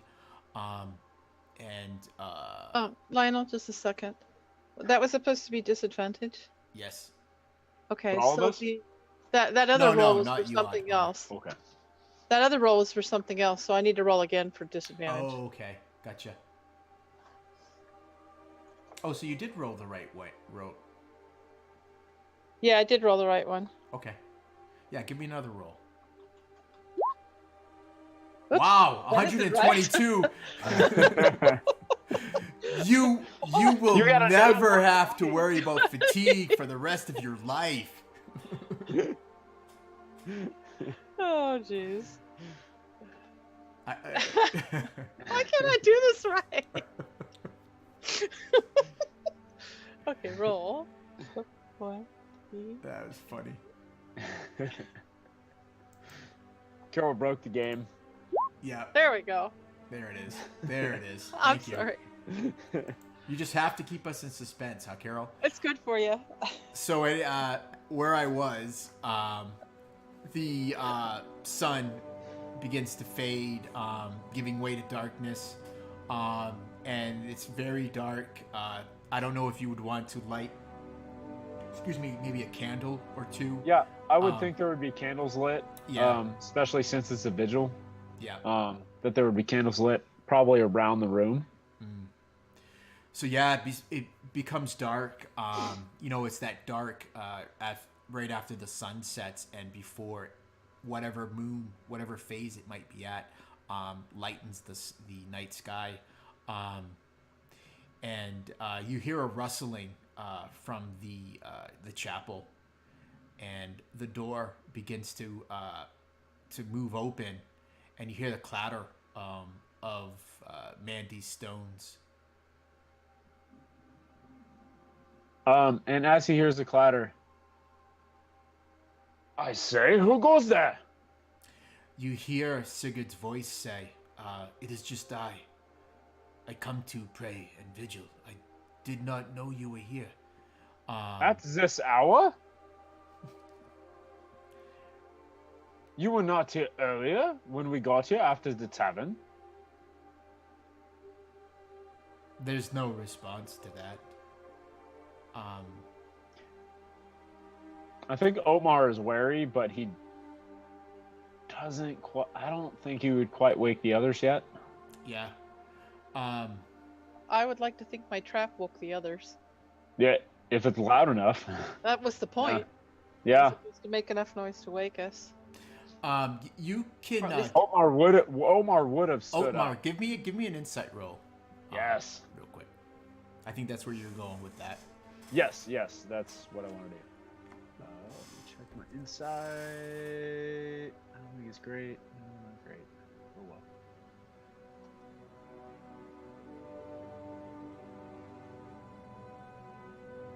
Yeah.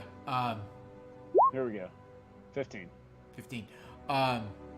You can't help but he seems surprised, but not maybe surprised that you're there. Something else. Why are you here at this hour? Are we still shouting through the door? No. He's opened the door. You could kind of Okay. see his shadowed form there. Are Mandy and Marius up? No, they're still sleeping. You can hear them kind of just like their restful sounds. Oh, Well, actually, if Mandy's probably like this. So much for my happy trap, huh? you know what? If they weren't up, I think Otmar would, as he stands up to address Sigurd, he would just talk louder than he should. Why are you here at this hour? Yes, they're very good. Just, I don't know if you want me to make a roll to see if I wake him up or not, but No, not yet. okay, he would just kind of do something like that to try to get their attention without looking like he's trying to draw attention. Yeah. It just seems weird. Sigurd takes a step inside and he says, you see him kind of tilt his head. And he's like, "Why do you have a sword drawn? You are safe here in the temple of Sigma." This is my vigil to my friend. Yeah. I'm honoring Sigma, and he actually doesn't even have a sword out. I don't know if I misspoke earlier. He actually has a flail. Oh, flail. Yeah, Okay. he actually carries a flail on the shield. This is the weapon I wield. This is the weapon I wielded when Gunther fell. Yeah. And so it's probably this is to honor it's probably like Gunther. resting across your shoulder. You know how they've got the chain? You probably have it just Yeah. resting over your shoulder Yeah. when you are. Yeah. Yeah.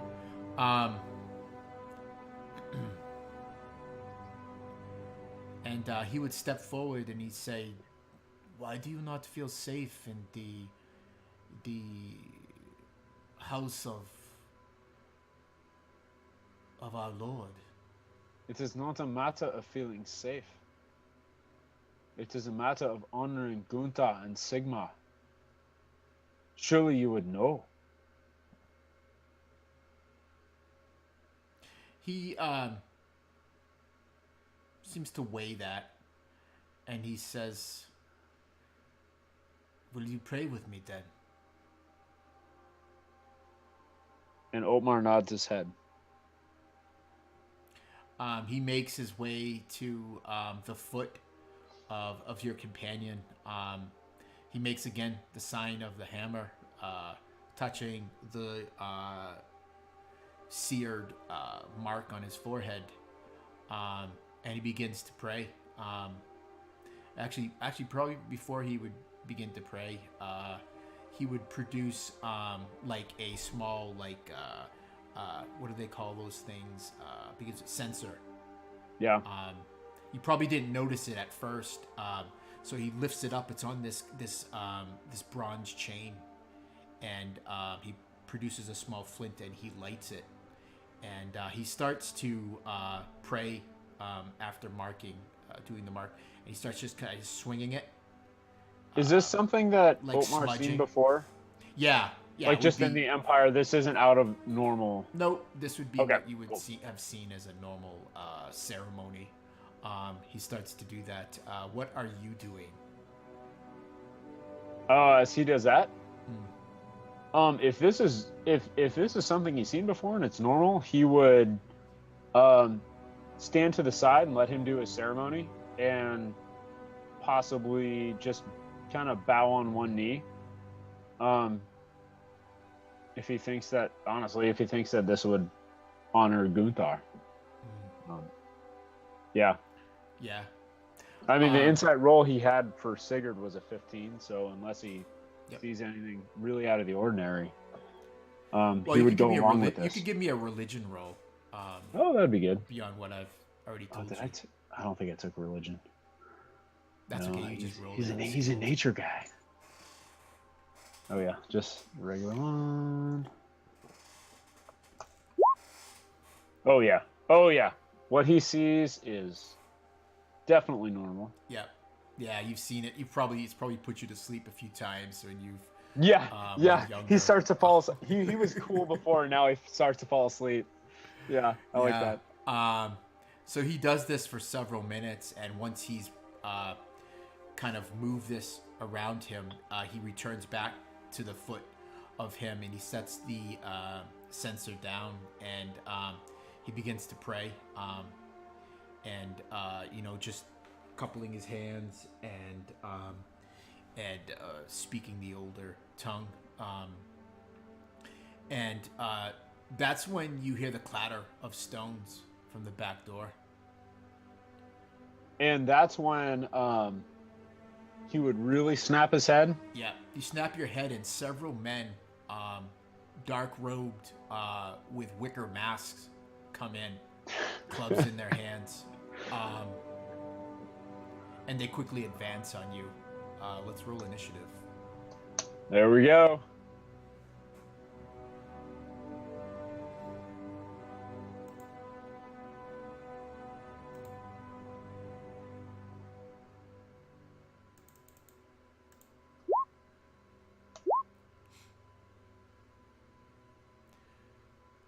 So these 5 men enter this small room. Their faces obscured by these wicker masks, just dark spaces where eyes would be. The actual masks themselves are devoid of any expression, and they brandish these clubs. And looks like they have initiative on you. Did we get checks? Oh, they don't have to roll initiative right now. They're sleeping, so It's just me. it is just Oh, you. There come we go. now. 2 of my alarms go off and they don't even wake me up. I got a 19 on those traps, man. They You're should right. wake me up. Those traps were awesome. You unfortunately have been drugged, both you and Marius, and that's why you are not rousing from your slumber. Ooh, And nice. thankfully for you, Otmar, you Not never nice. fell asleep, so you did not have disadvantage on your save. And I still failed miserably. No, That's okay. not for your con. Your con, you did. Oh, okay. Yeah. Oh, that's right. Yeah. Yeah, so you were probably just a little groggy, but you probably I can Yeah. see you maybe moving around the room when you start to feel Yeah. your lids get heavy. So you're able to fight off the drugs Yeah. that were given you, but your companions are still sleeping. And so we're gonna go. Here we go. The first kind of thug comes at you, swings a club, but you easily bat it aside with your shield. And then another, and again, these guys seem they may have numbers on you, but they seem unskilled to you, not properly trained fighters. Yeah.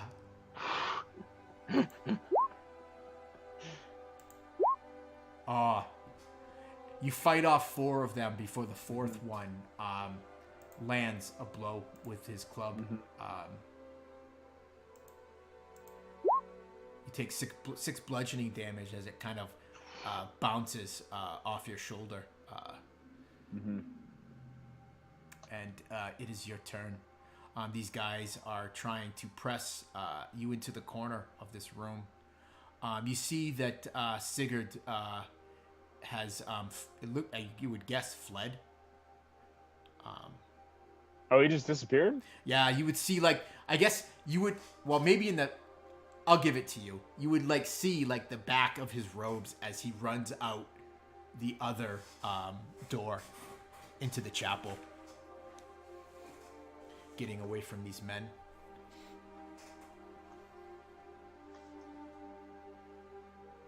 Okay.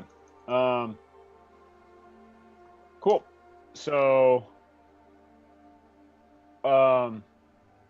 Otmar would, I mean, he's already got his flail and his shield out. Jesus Christ. So they're pretty much mobbing me. Yeah. Yeah. I would imagine that Otmar is yelling to his companions for them to so get up. Otmar, Yeah. especially after, I mean, it would be kind of grunting, and I think when he got hit with that shot, just, Mundi, Marius, to arms! Yeah. And if he gets an attack, he would definitely take a swing at whoever the heck is. I think at this, there's 5 guys right next to him. He'd just blindly swing at him. Yeah. I don't know if you could pick any one of them. Yeah. Let me see. Oh, I got a good attack bonus. That's good.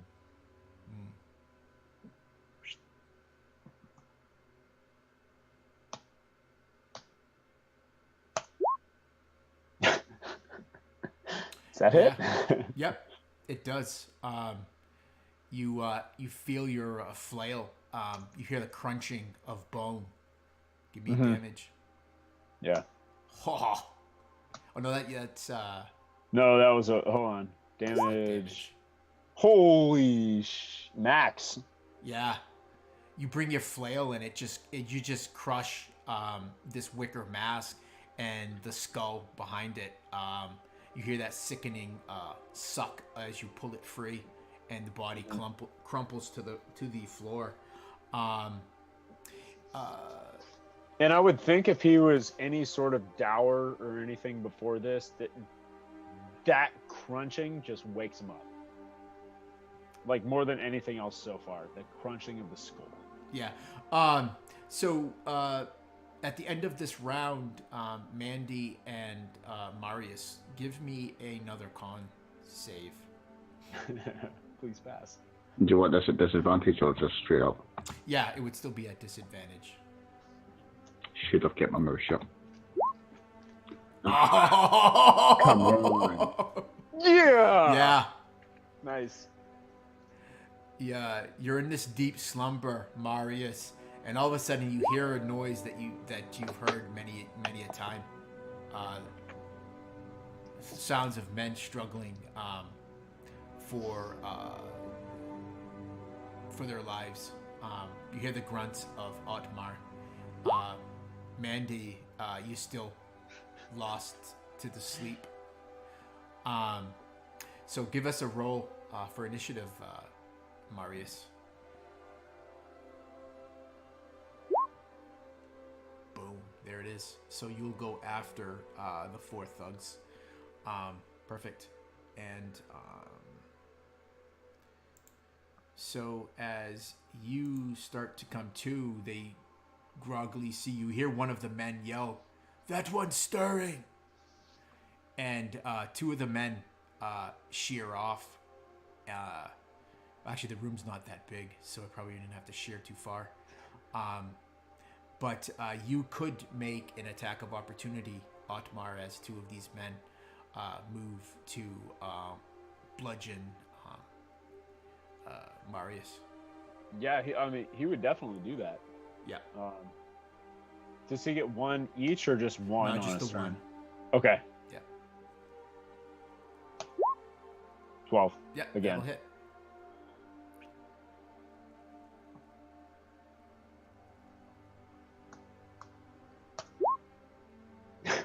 Max again. No. You rolled a d20. No.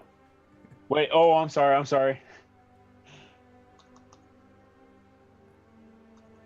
That's how good that last one was.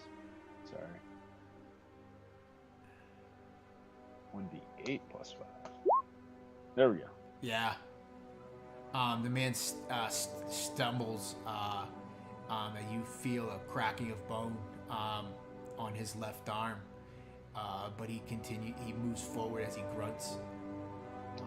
It's not enough to kill him. And we will have a couple of attacks on you. Mm-hmm. Oh, that is a fail. A man slips over his fallen companion. Maybe some of the blood that is starting to leak out of his head. He slips and falls prone.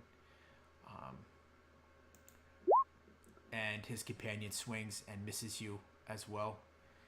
And the other two will attack with advantage against Marius, who is rising. 14, will that hit you, Marius? Yes, currently unarmored. My AC will be 12. Okay. Sorry, 10, because he doesn't even have the shield at this point. Okay. So you can take 3 bludgeoning damage from that.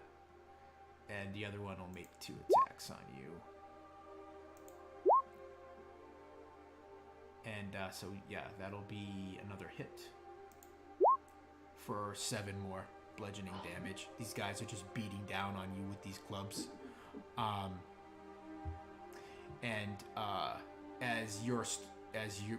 Initiative moves to you, Marius.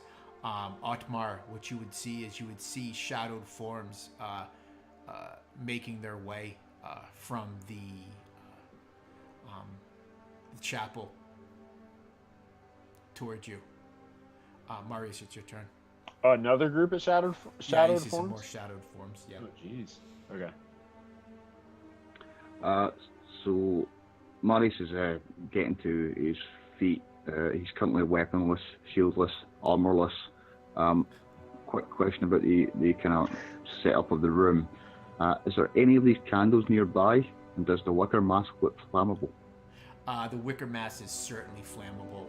It's very dry. And I would say that there's probably, on the walls, there's like little, I don't know what they'd call it, shelves or whatever, that these tallow candles are sitting on. So yeah, I would say there's probably a couple, because you're in the corner, right, you had said? So there would probably be one to either side of you. Yeah. Yeah, I mean, I don't know how this is going to work. If they are tall enough for me to grab in a headlock and hold our face over the candle, that'd be ideal. If not, I'm quite happy to grab a candle and hit them with it. Yeah, so it's almost you just instinctively just jump right into like autopilot. It's muscle memory for you. You see these black-robed men with these wicker masks. The one thing that would stand out to you, Marius, is one of these men that is clubbing at you. His left arm, it seems to be hanging limply at his side, whereas the other one's kind of taking this club and just beating down at you. But yeah, go.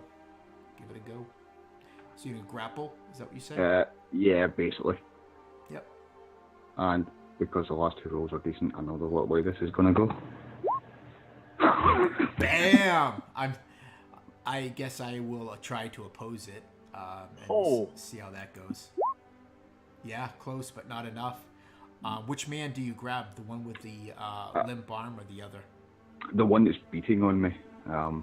They both were. One hit you harder, but yeah, the one that is I guess still has the functioning arm. I guess he would be the bigger threat. You grab him. You shoot your arm up around him as you snatch one of these candles from its sconce or whatever, and just give me a sleight of hand roll, I guess, to see if the candle goes out before you can actually light the wicker. No, sleight of hand. Kill me. Ah, shoot. Oh. Yeah. Do we start with inspiration? Carol knows this. Players always start with inspiration in games that I run. So you do have inspiration checks. Okay. I mean, I've got to do it on a roll if it's a 2, but I know what's going to happen. Yeah.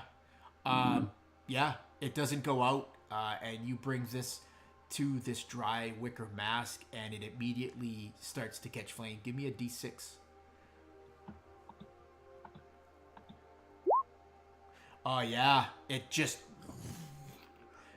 maybe you're even surprised, Marius, how quickly this wicker goes up.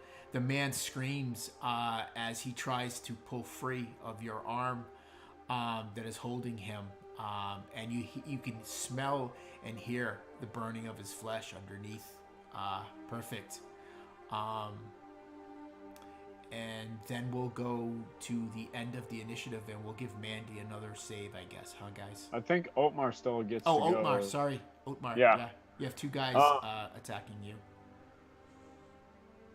Right, okay, because I started with 5.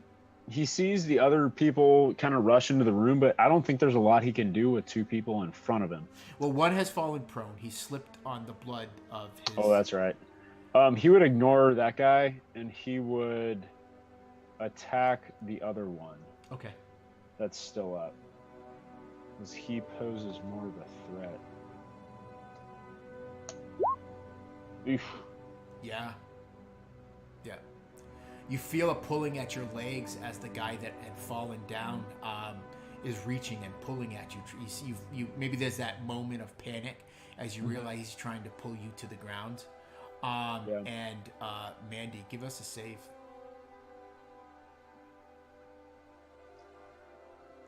Is that still at disadvantage? Yes. Yeah. Okay. Unfortunately. Oh, nice. Yay. Mandy, you are awakened by the sounds of fighting around you. Maybe you get kicked by one of the men, one of the combatants. Maybe it was one of your allies.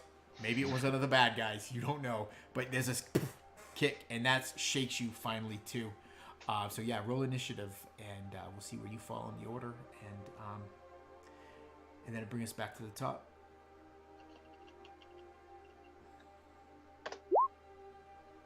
Perfect. So you will go.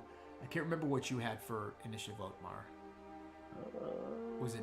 I think it was higher than less, that. Yeah. It was higher than that. Yeah. So you will go at the end.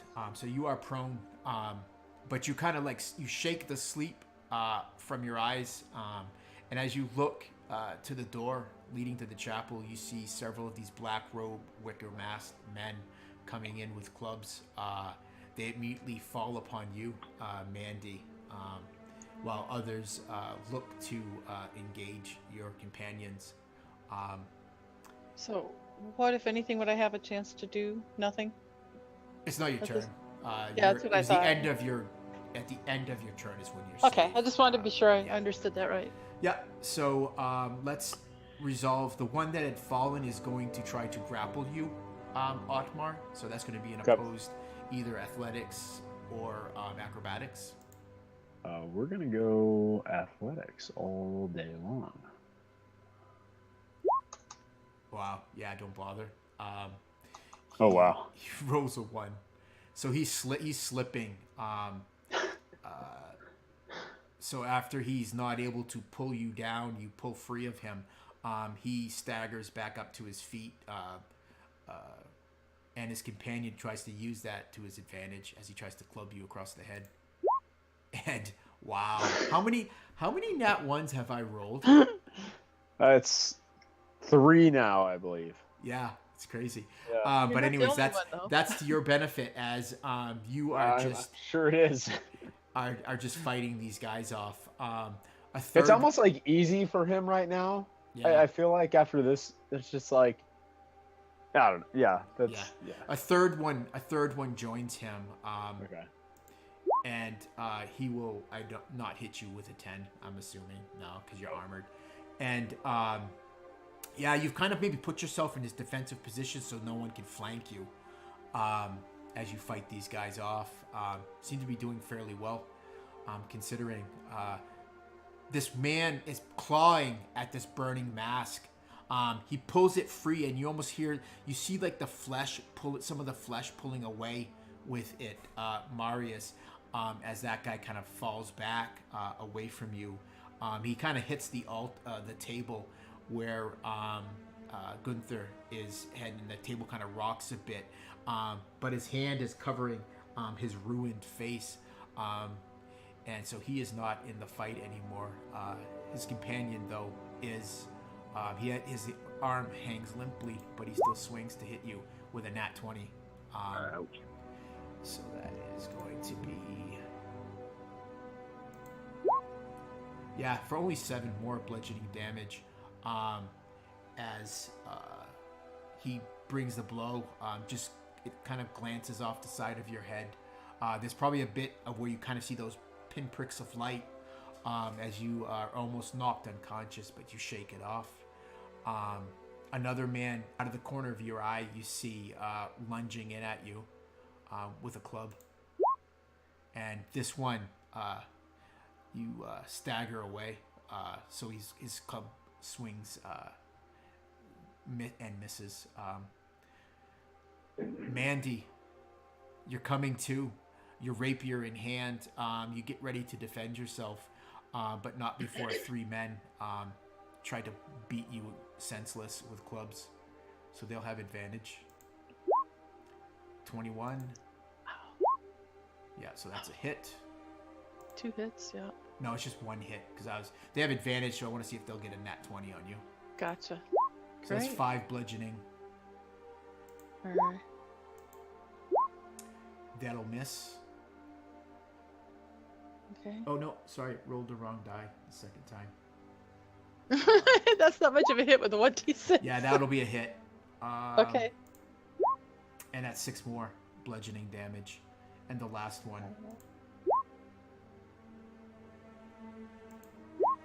Yeah, that one misses. You're able to get enough wits about you that you're able to roll free of the last man. And you come to your feet, but not before Marius goes. Marius, this one guy has fallen away, but he's been replaced by another. What do you want to do?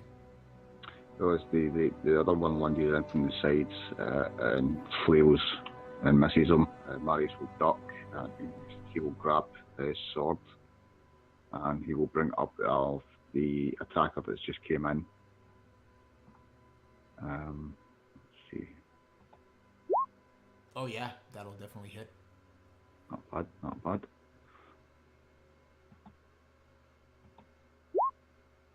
Yeah, you said you're using a sword. Yep. Yeah, you drive it deep. You feel it. You feel that resistance as you drive your sword into this guy's gut, and then the flesh gives way, and you feel that it slide across muscle, and then you hear that sucking sound as you hit something soft inside. The man gasps, almost dropping his club. He is still alive though, still up Yeah, in the fight. In that case, I will action surge Perfect. him again, hopefully. Or Yeah. not. Maybe in panic, he reaches with his free hand, and he grabs at your arm that is holding the sword, and it slows you down just enough before you can pull it free and try to finish him. But it puts you off balance. Otmar.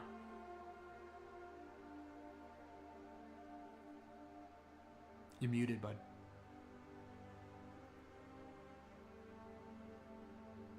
There's 2 attacking Omar, or 3? I'm sorry. There are 3 though, but if you remember, one of them is having a hard time. He tried to grapple you, and he failed, and but he was able to. He slipped a little bit more, but then got to his feet. So he has 3 of them around you. Not great. I mean, with 3 of them around him, Omar is going to roll an attack with his flail. And I'm assuming that's a hit. Oh yeah, definitely. Yeah, like I said, you don't get a sense that these guys are armored in any fashion. Yeah. Oh yeah, there's another crack as you just cave in this guy's chest. Mm-hmm. Then there's that sickening as you pull your flail free. There's a clatter of his club hitting the stone floor. Cool. I don't know. Yeah. I don't think he would use his action surge right now. Because he's doing pretty well defending himself. If totally up to you. No, I'm not going to use it. If it just thematically though, if this was a scene, he just keeps just boom, blocking shit with his shield, and then just boom, he got the first guy, just boom, got the second guy. Yeah. Let's go. I also think too that there's probably so much adrenaline running through him just from the initial surge that he's probably just blocking some of these club blows with absorbing it in his armor. So he'll probably have bruises and welts later on, but not enough to affect him in this battle. And especially after the second kill, I would think that he would almost do I don't know what he did in this movie, but imagine like Russell Crowe in Gladiator after he gets like the last kill of the scene, or something like that. Yes. Just getting that second one, he's juiced now. Perfect. Yeah. And that we will then move to you, Mandy. You're laying on this ground. You're kind of rolling to try to avoid these clubs that are slamming down at you. Okay, well then on one of those rolls, I will roll up onto my feet. Yep. Any of these guys that are next to me, are they within 5 feet of one of my party members? I would probably say one of them is. This room is not very big. Would definitely be close enough to Marius. Unfortunately, Marius at the further corner of the room, towards the back door. Well, she's going to try to hit that one with her rapier, which she's had right at hand when she laid down. 15 will hit. So she gets the sneak attack. Let's see. First, her regular damage.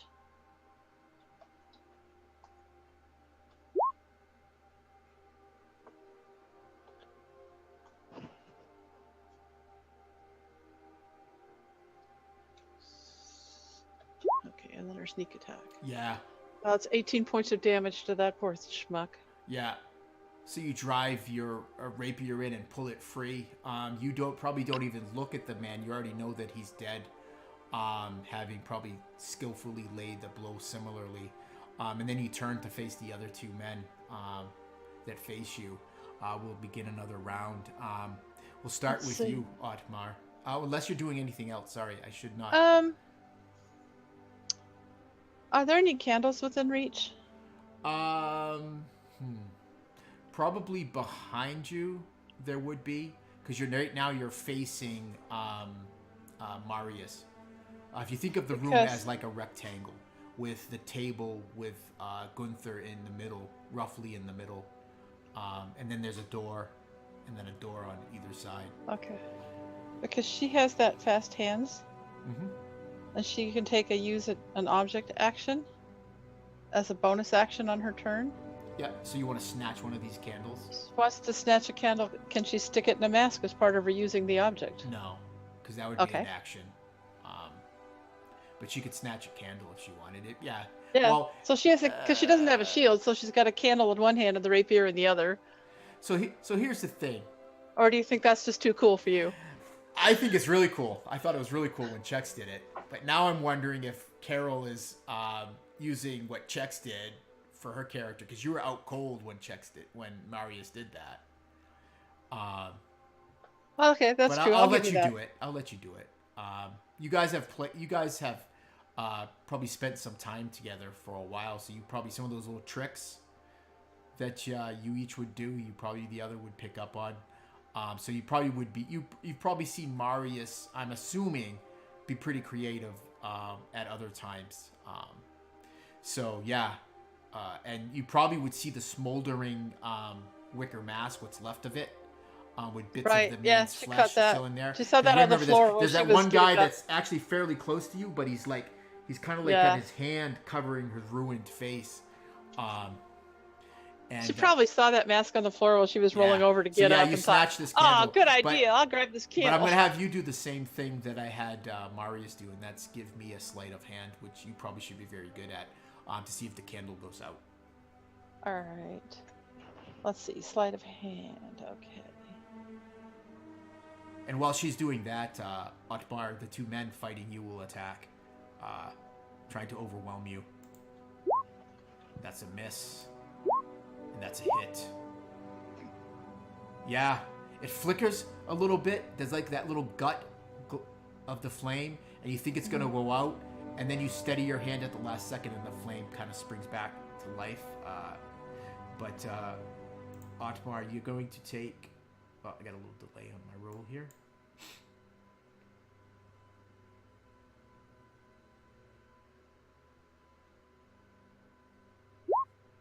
Seven more bludgeoning damage, Otmar, as you dodge his compatriot, but the other club catches you.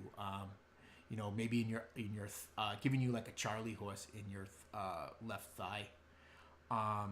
And I believe He probably drew some blood on that too. Yeah, probably. No, they're using clubs, so you probably feel like Okay. just kind of bruises the bone. And two are attacking you, Marius. 12 will hit you, I believe, for 7 bludgeoning, and then a 20 for another 3. So these guys are just clubbing at you, probably emboldened by the fact that you don't appear to be armored. And you hear one of the men yell behind his mask, "Beat him down! Then we can take the others." And then there's 2 on you, Mandy. A 13. It's probably not high enough. That won't hit. Okay. Armor class 14. And a 4. So they miss you. And let me do a little roll here for the man that was burned. Yeah. So he comes back to his senses and sees you, Marius, and his face is ruined. It's all blistered and charred. Bits of flesh have just been pulled away, and it's just streaked with red, his own blood. And he charges at you, and he bellows, holding the club in both hands. Ah! He tries to brain you with a 12, which will hit. And you'll take 3 more bludgeoning.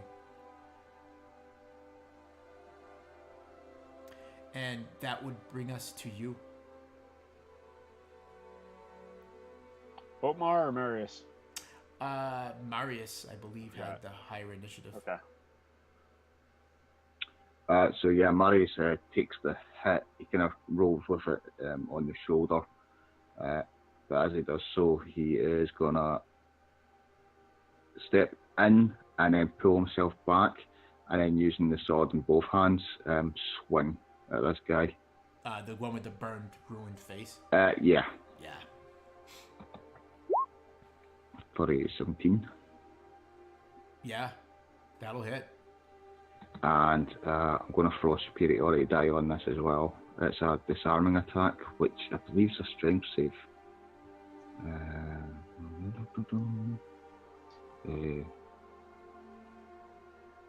DC 13, I think. So it's a strength save. Yeah, 19. he keeps his club, but he will take the extra damage, which will give you. No. Yeah. He puts his club up to block, and you just cleave it in two, and the sword does not stop as you just bring your full weight behind it, and it cuts him right through his clavicle, and it doesn't stop until it probably gets to navel, and the two sides of him just start to slough away from each other. You hear this gasp from one of the men, And you can almost think that you hear another of these two men that are near you start to retch when they see you reap this devastation. That is awesome. Are you doing anything else, sir? I'm going to use my bonus action to second wind at this point. Yeah, I was wondering if you're going to second wind. I don't know how much health you have, but Not enough to be comfortable. yeah, awesome. That was great. Inspiration, by the way, Marius, for I meant to say that for the lighting the dude's face on fire. That was just great. Mm-hmm. And Otmar. With the two guys in front of him, I think there's two left. Yep. So you see two by Marius, there's two by you, and two by Mandy. Okay. Many of these men already lay dead around you. Yeah. Especially after what he did last time, and then I would think he would just glance slightly over his shoulder and just see Marius slice the dude in two. Yeah, almost in two. Just it's pretty damn just close. just almost like swing so forcefully forward at whoever's nearest to him with a 10. Yeah, that just misses. He just blocks it aside. Is that your turn, sir? No, he'll take his action surge. I imagine he'll miss on that swing. Have you used your initiative? Inspiration? Oh no, I'll use You inspiration. do have first. inspiration. Yeah, thank you. Sorry.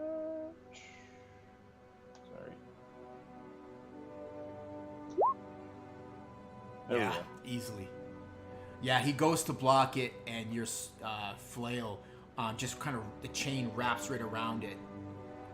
Mm-hmm. Oh my gosh, you are devastating with that dang flail. There's a crack as it hits. He puts his thing up to block it, and it comes back and slams in his back, and you hear the spine snap. He almost like it's like he's done it before. And he pulls him into his shield and then knocks his head forward with the shield to pop him off of the flail. If this guy is still alive, he can't move as his legs just immediately, and the club drops like uselessly out from his hand, and he falls in. You just hear him as you sever his spine. Are you done your turn now, sir? Yes. Perfect. Mandy, two of these guys want to kill you, beat you to submission with their clubs. Are either one of them within 5 feet of my... Not at this point in time. Okay. Is either one of them injured? Are either of them injured? I don't think so. No, these are the new guys that came in. Okay. You utterly killed the one of them. So, oh yeah, she's going after the taller one. Yeah. Oh my. Yeah, that is a hit. So it is. You may still be able to kill him with your rapier. Oh, I know. She gave a really good swing at him there, didn't she? Let's see here.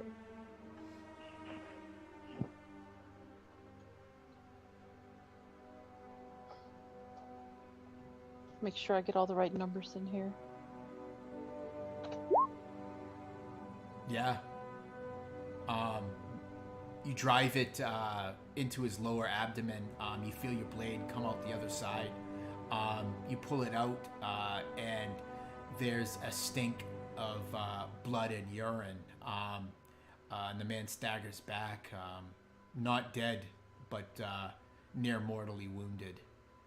Okay, Well done. so Well done. she's going to use her fast hands, use the object to stuff the candle flame in his face. On the injured one, unless you think it's too far away. Yeah, that's it. Yeah, I'll let you do it. Go for it. All right, what do I need to roll? Just a 2-hit. Oh, would there be anything added Actually, to that technically, dex? you wouldn't even have to use your fast hands because you have that in your other weapon. It would be like a improvised weapon. So it'd be +3 to hit for dex? Yeah, as your bonus action, because you attacked with your main, you could Yeah. use it as a improvised weapon. Okay. Oops. So you would not get your proficiency bonus, but you would still get your dex bonus with it. Okay, that's what I. Ha! That's not, I don't think it's gonna matter. So give me How's it two d6 fire damage. And actually, you can roll the damage just because you got a crit. So let's see what the damage is. But you are going to. This guy just falls rolled a back. 6.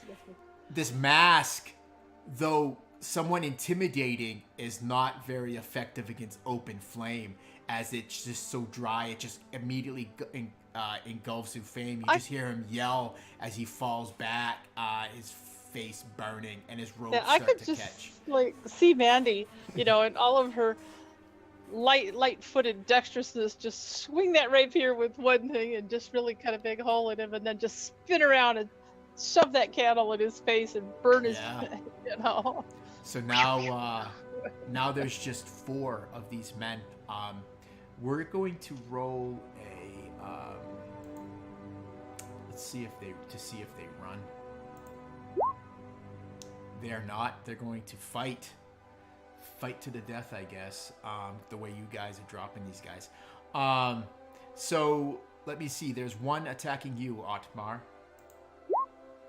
And he, of course, does not hit you. You are blessed by Sigmar, I guess. You are in Sigmar's house. 2 against you, Marius? No. Yes. And that'll be 7. I'm pretty brutal with the damage against you, Marius. And so, yeah, that's 7 more bludgeoning. And then one final one at you, Mandy. Oh, nat 20. So that's going to be 2d6. Okay, I'm going to pull a luck point. I took the lucky feat. Oh, no. You can't do that to a nat 20. Sorry. That's not exactly raw, but okay. I guess, go for it. Oh, It'll kill me, something? that's all. I'll let you do it. It doesn't say anything about nat 20s in the book. It just says I can make you shoot. re-roll. It was a 5. I double-clicked. So, yeah, you will miss. He will miss. He's probably so horror-stricken by the way his companion, he's a little unsettled as he swings at you, and you easily duck underneath it. Maybe it opens him up. And I could, Otmar. if you don't want to use a lucky, I could use my inspiration. If you think that's better. No, you can't use inspiration to make another person re-roll. It's only for yourself. Oh, okay. But yeah, that's fine. I'm a strong believer of if players can do it, then game masters. If your can do NPCs it have too. lucky, then Right. I'm in trouble. Oh yeah. Guess what, Carol? They're all They gonna all have do. lucky. Everyone. Just kidding. All right, Otmar. Unless you're gonna do anything else, Mandy. Oh, jeez. Are you doing anything else? No, I think that was plenty. Perfect. Yeah. Well, it's that going was pretty well. Your that was candle. the Your NPC candle turn, is wasn't it? out now, by the way. Yeah. I I think that was the NPC's turn because they were hitting me. Yeah, It it's wasn't my Otmar's turn. turn. I just wanted to let you know your candle was out if you're getting ready to light this dude's face on fire. With one guy remaining in front of him, Otmar will roll again to see if he can smash this last dude's skull in. I have all the faith in you, as does Sigmar. As does Otmar. Boom. There it is.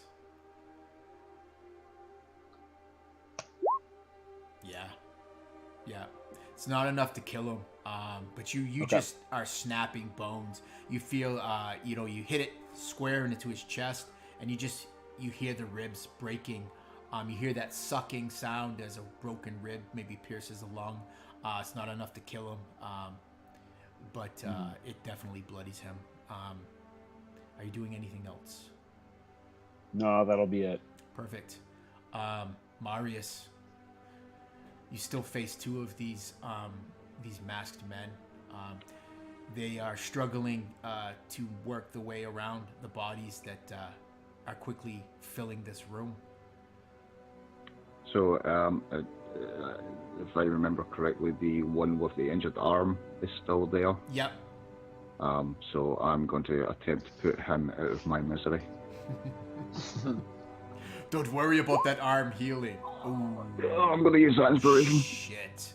I'm going to burn that inspiration you gave me. Yes. There you go. There you go. And You know, Chex, I was totally going to have you slip in that viscera of the guy that you cut in half, or nearly in half with that nat 1, but you saved yourself. What's the damage? Actually, you can roll the damage if you want, but you're going to do enough that it's going to kill this guy outright. Maybe you cut deep into his leg, severing an artery, and blood just sprays as you pull your blade free. It kind of covers you, and it covers... it kind of puts this red spatter across the other man's wicker mask. And maybe adding to the gruesome scene that's surrounding you all. Are you done, sir? I believe so, yes. All right, Marius.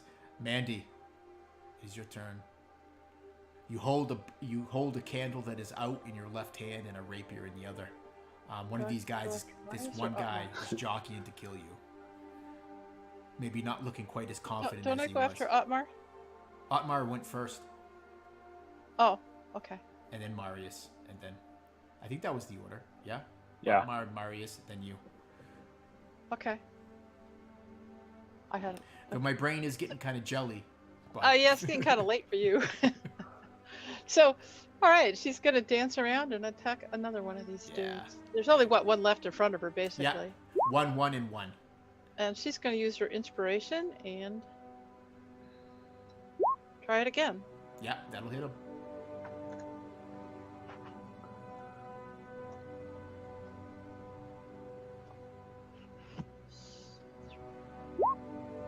Oh. Yeah. So she's gonna just dance around and swing it right into him too. Did it not add the 3? It did not add the 3, did it? Oh, I hit equals instead of plus. Oh. My typing is not real good at 1 o'clock in the morning. Either. So yeah, you do kill this guy. Because I believe that'd be 11 points of damage, which is enough Yeah, it to would kill be. him. You drive your rapier up in underneath the mask, and then you pull it out, and there's that little spray of crimson, and he falls to the side. What do you want to do? There's You what, 2 guys? 1 guy's or 2 guys still up? There are 2 guys, one in front of Otmar and one by Marius. Marius is closer to you. Now, just so you know, the floor in this room is difficult terrain because of the blood and bodies that are strewn about. So your movement would be halved. But he's not more than 15 feet away from me. No, you could easily get to Marius, or you could duck past this man near him and go and help Otmar. But Marius looks like the one that is most pressured because he has no armor. He's got all kinds of like welts you can see on him. Well, I guess you would only see the she's welts. pretty and the beat up exposed too. areas. Yeah. So what do you want to do? Even though she's bleeding pretty badly, she's going to move over. Not directly like. I mean, she can't attack this guy, so she's just going to move over kind of a little behind Maria so that she can take an attack the next turn real easily. Perfect. She's not really in a position she can do anything this turn. Yeah. Let's see. Yeah, these guys are going to continue to fight. You, Otmar. These guys are... I'll give them this. They're steel. Not enough to hit you, though. They puncture easily.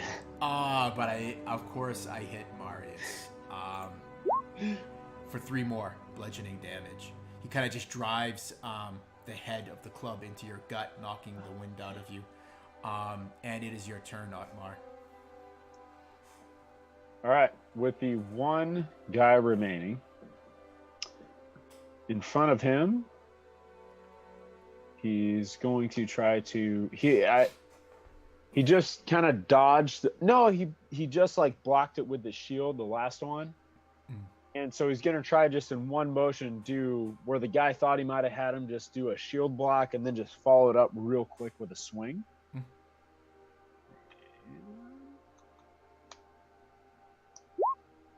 He misses horribly. Yeah. You probably slip or trip a little bit. It's just enough Yeah. to take your Yeah. to miss your mark. Are you doing anything else? No. Right, Marius. He'll try to hold that guy there though in front of Yep. him. Yeah, it doesn't look like this guy's leaving. He's Yeah. probably through clenched teeth or sounds of clenched teeth. He's like, just die, damn you. Yeah. And Marius, it's your turn. So the one that's still remaining in front of Marius is going to try and drive his sword through him. I think I might do it. Mandy, you step up to help Marius, and as you do, you see his blade come out through the back of this guy's robe, almost striking you, and then it disappears as quickly as he rips it free. Well done. I mean, you can roll the damage if you want. It's like, well done, Marius. Wow, some great roll. Great nat job. 20s. So the battle has ended. There's bodies all about you. The once white linen wrappings of your fallen friend Gunther now sprayed with the crimson gore of these attackers. What do you guys want to do?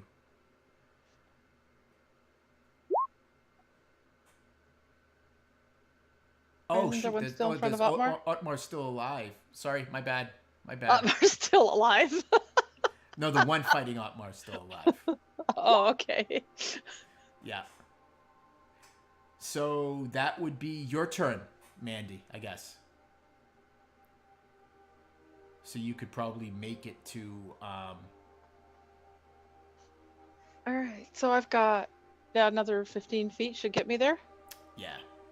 Alrighty. So she's going to dance over there and take a slice with a rapier. Will that hit? Oh, yeah. These guys have no armor. Just their robes. And that would be within 5 feet of Otmar too, wouldn't it? Yeah. Although that'll kill it Yeah, anyway. Well, him. These are people. I'm sorry, him. These are people, Carol. No, they're horrible bad monsters. people, but people they're horrible nonetheless. monsters in wicker yeah. masks. They don't look like people. Rewind a little bit to what I just said. So the battle is over. Gunther's linen wrappings are sprayed now with this crimson, as is much of this room. What do you guys want to do? Don't answer that yet, because we're going to take a very quick little break before we wrap this one shot up. I have to do a smoke and a wee, so I'll be right back.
That was a quick smoke, Lionel.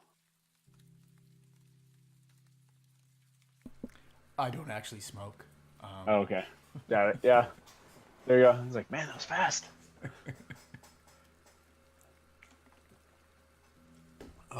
Well done. You did at first with Chex and Carol failing their con, and knowing what the mechanical consequence of that was, and knowing that you were awake. One, I thought it was great that you were awake and made your save, because it would have been really bad if you had failed. But then I'm like, well, still 5 guys they're probably gonna beat you to submission before they come to. But man, you were like, the dice were on your side. Oh, yeah. Yeah. Anyways, overall, that was a great fight. Inspiration to you all. I feel really stupid. I didn't use my inspiration earlier for my first con save, because that would have got me right in the action. And Carol, you know, and I know you. I had have it. played with me enough to know that I hand out inspiration, so you better use it. Oh yeah, I know. I just completely forgot about it. Was all. So until later. You stand in this room spattered with gore. Multiple bodies of these assailants all about you. The smells of the dead mingling with that of the incense burned earlier by Sigurd. What do you guys want to do?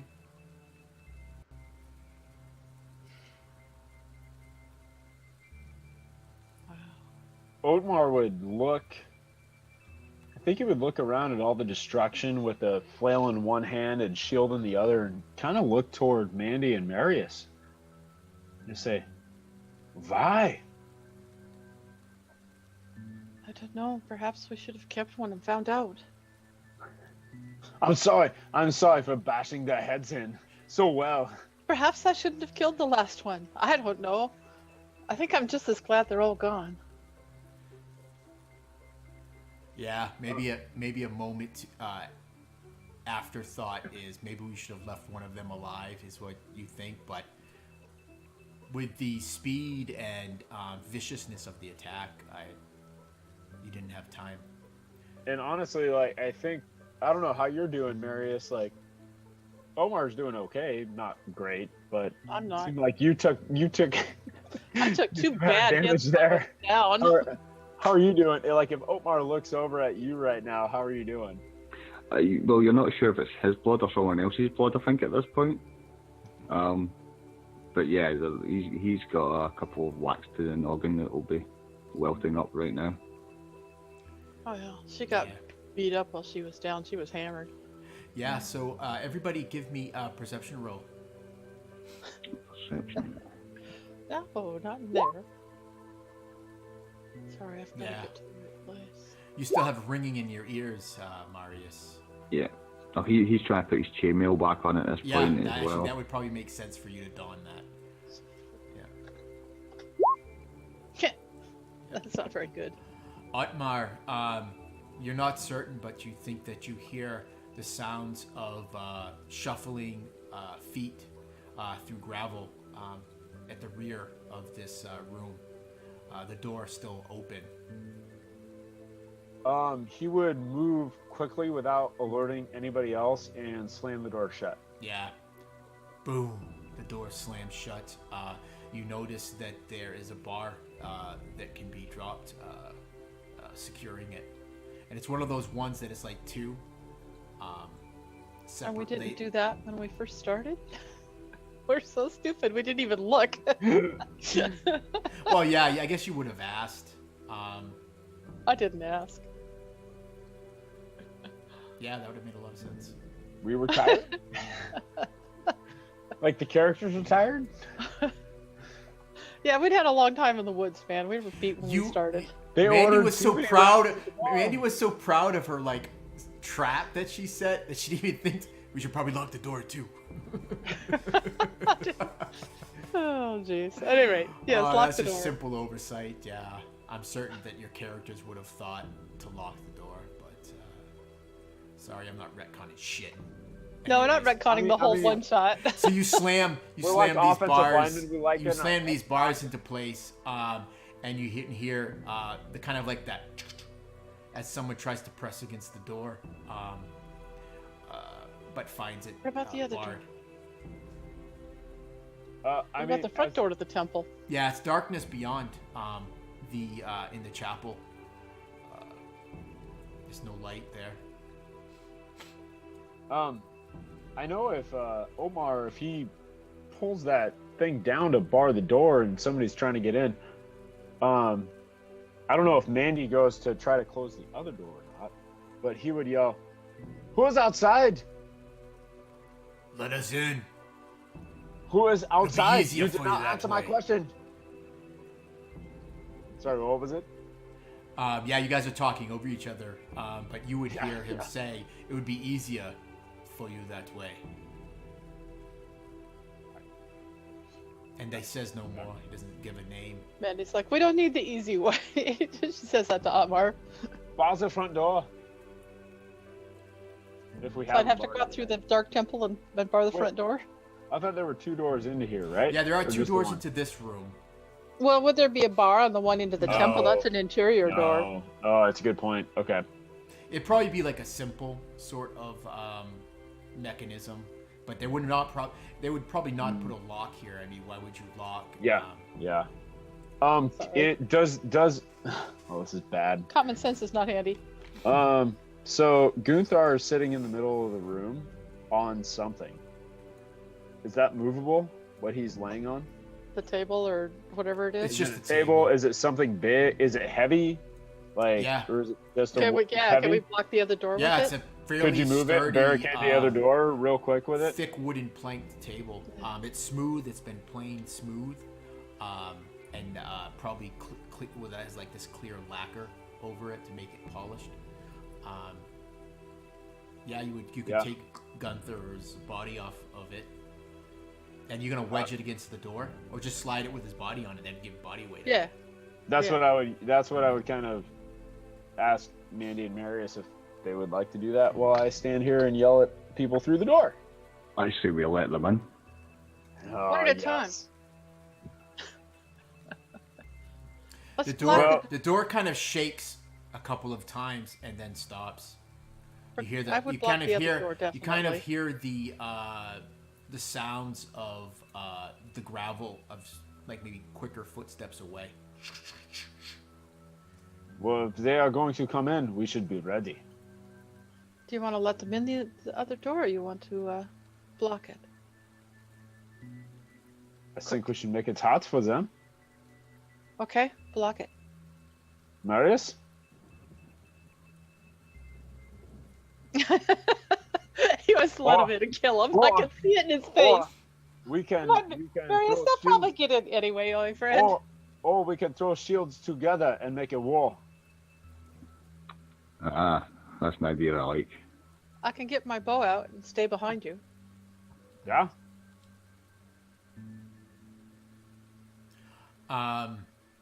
So I just want to make sure I'm clear on this. So you took the table and you slid it up against the back door that is barred, and you guys are facing the other door. Oh, I thought the back door was already barred. Yeah, it is. Yeah. So Yeah. we're going to use it to block the interior door. Okay. So And you're then we're going to get ready if they break in. So can I ask? So what happens if that door opens out from where you are and not in? Then they would still have an obstacle with the table against it. No, I'm just kidding. It does open in. It would make sense for it to open in. Even if it opened out, the table would be against it, so they'd have to climb over the table to get in. Right. Or they could just shove it out of the way. We are if not there's- that dumb. Well, it slows them down.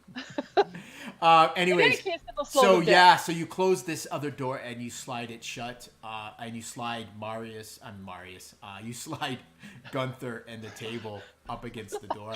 No. We take Gunther off the table and then And it's then like, you put Marius on it. Marius, you're close to death. Here, get on the table. Throw Gunther in the bloodbath on the floor. Along with all the Pretend other to bodies. be dead. Anyways, There's no clean place to put him. so you sit there, you're ready.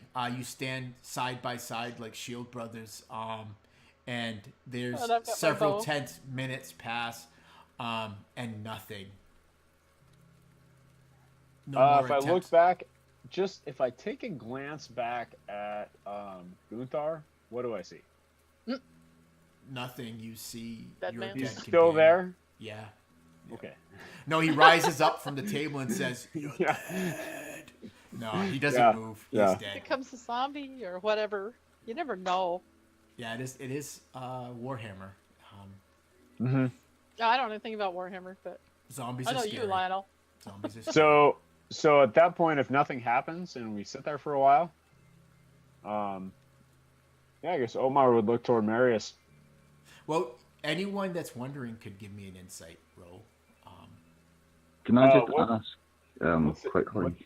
Oh, sorry. Go ahead. Certainly. Sorry, I was just going to ask. This was a room that all the anointing was done in.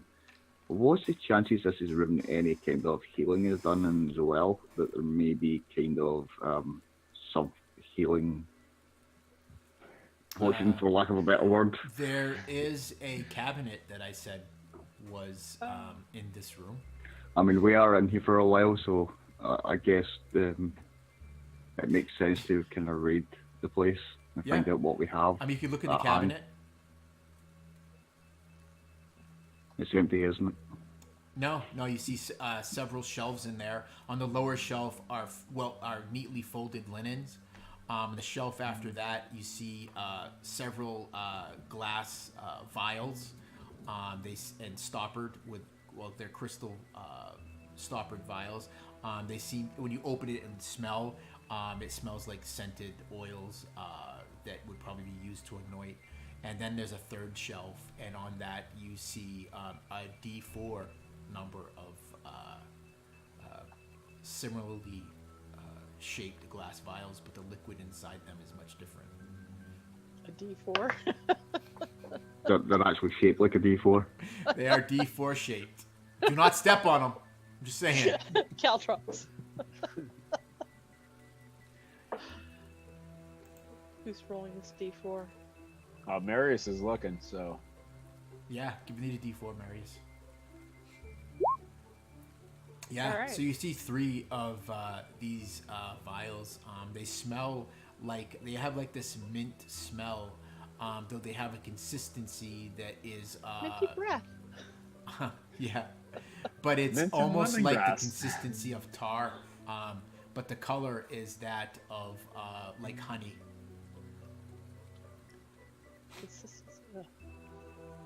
Would they be recognizable as what they are, or? Yeah, you guys would recognize them because you, Gunther, would have often maybe given you guys. These are potions that are used to help minimize some of the harms you should face in combat. Fantastic. Let's hand them out then. Yeah, so they're healing potions. And what's the roll for the Is healing? it 2d4 plus 2 is a healing Yeah, that potion? sounds about right, doesn't it? Yeah. Oh, it's been a long time since I played a game that had any kind of healing. With magical healing, anyways. Yeah. That's why I'm like, I think it's 2d4 plus 2. Yeah, I'm gonna guzzle mine. Sorry. Mandy. Goodness gracious, you guys! We're all rolling ones? My goodness. Sigmar has abandoned you. He says, be tough with what Well, you even have. 5 hit points would be nice, but Like it's like I see you guys try to take the Okay. healing potion and you spill most of it like almost down the front of Oh, your before you do tunics that- or whatever. okay, It no, slowly never mind. drips down your chin onto your mail. My What were you hand gonna is say? shaking. No, that's all right. It was nothing. I was No, gonna say, you think maybe those potions have been there for a while. They've lost their potency. well, I haven't rolled mine yet. Would Well, one with of your you, luck, Gun, would Otmar, one of you like my potion? I don't know, but I'm thinking Marius probably looks. Yeah. I just Can Or we Mandy. metagame here and just say I because don't need the metagame. Just tell me how your characters look, because I felt my like I did pretty character, well. my character bashing is people. definitely bloodied. Yeah. Marius? I read this thing once when a DM was giving a character a hard time about like telling like the mechanical number of hit points, and so the other character, I think, what did he say? He goes, I look like I'm like 42% close to death or something like that. I can't remember how he actually said it, but it was so funny. It was like basically saying what he had for hit points. Yeah. Well, it's just like if I was in that scene, though, you would be able to judge how hurt someone is. Yeah, I think they both look, like I think they based both on look that pretty beaten. fight, like I did better Yeah. than they did. Yeah, I think they both look pretty beaten. I'm gonna say checks actually. No, not checks. Marius. It's because I think having him better with more armor would make sense if we can actually use it next time. But he would hand out. Yes, I think it would be good if you could actually be able to use Amma in the next fight and shield Mandy, and we could defeat whatever it is that's out in the night. And he would hand the potion to Marius. All right, perfect. So several minutes have passed, probably about 10, 15 minutes.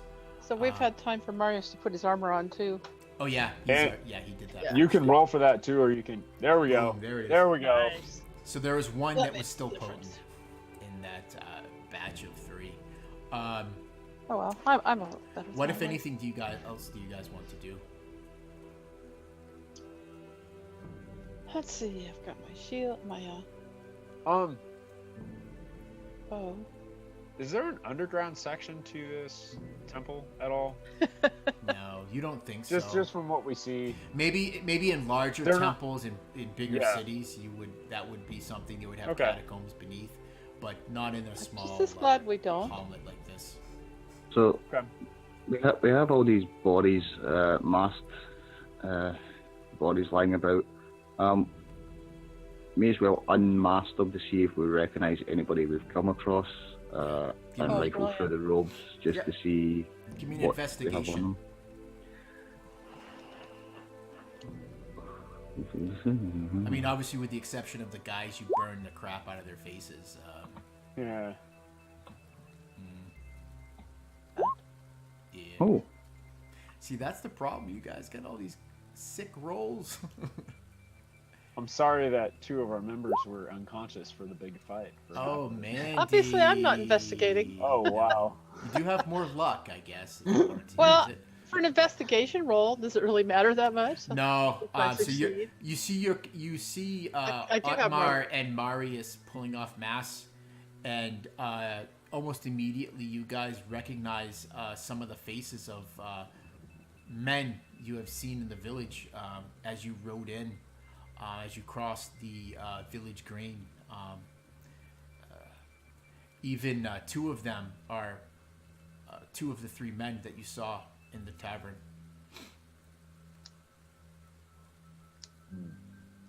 I would imagine once they pointed out to me, I would know who they are. Yeah. Oh yeah, you definitely would.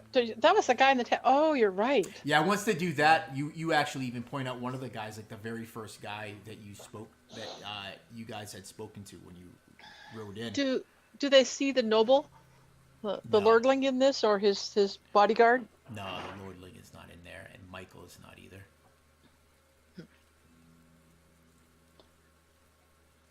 I think it seems like with so many and people we recognize, it would be better to wait out the night in here barricaded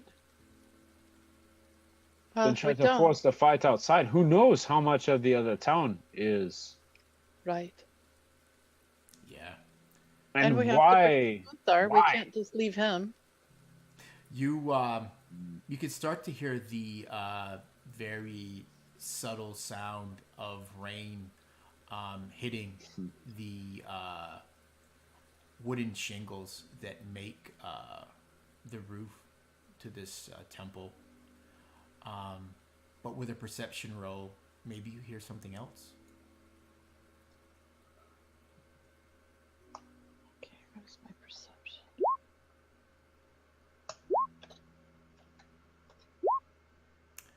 Mandy, go back to bed. I'm just I'm gonna kidding. use a luck thingy and re-roll that. To hell with it. You hear. There, I was gonna say save your luck. How many you get? 3 a day? 3 a day. Yeah. You all hear the sound of Okay, fine. muffled voices, and you also hear like the scratching of like almost sounds like twigs against stone. What? No, and but then it's you raining. And then you smell smoke before you see the blooms of orange in the narrow window that is in this room. You see smoke start to slowly curl up underneath the door.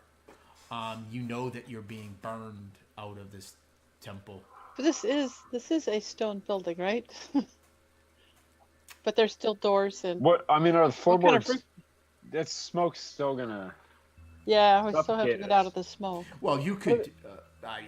I'll give you this. You would know that you could probably stuff something at the base of the door, and it would stop the smoke from coming. I mean, But if the door catches fire. But another thing that you guys would probably puzzle together is they've stacked bundles. If you remember when you came into town, you saw men carrying bundles of sticks, which you think was probably the sound you heard of as they were stacking these up against the building. It's up to you what you want to do, but you definitely smell and see the darkness of the night is bloomed orange outside of the window. So they'll either smoke us out, or they'll be open it up so they can come in. Yeah. Well, you did say that there was wooden shingles on the temple, Yes. so eventually, I mean, that is gonna catch light. Yeah.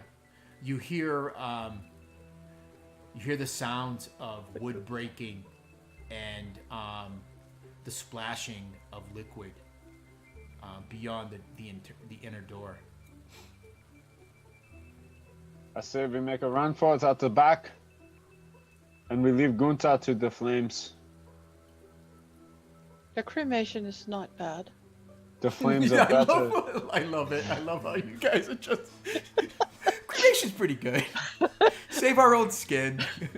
A cremation would save Well, him you do from remember, trouble. Sigurd did say that all that is left, that part of Gunther is just the flesh and bone. His soul has gone to Sigurd. Yeah, he's a man. I do not trust Sigurd. And I'm a little concerned about what might happen to Gunther's body if it remains intact. That is a concern.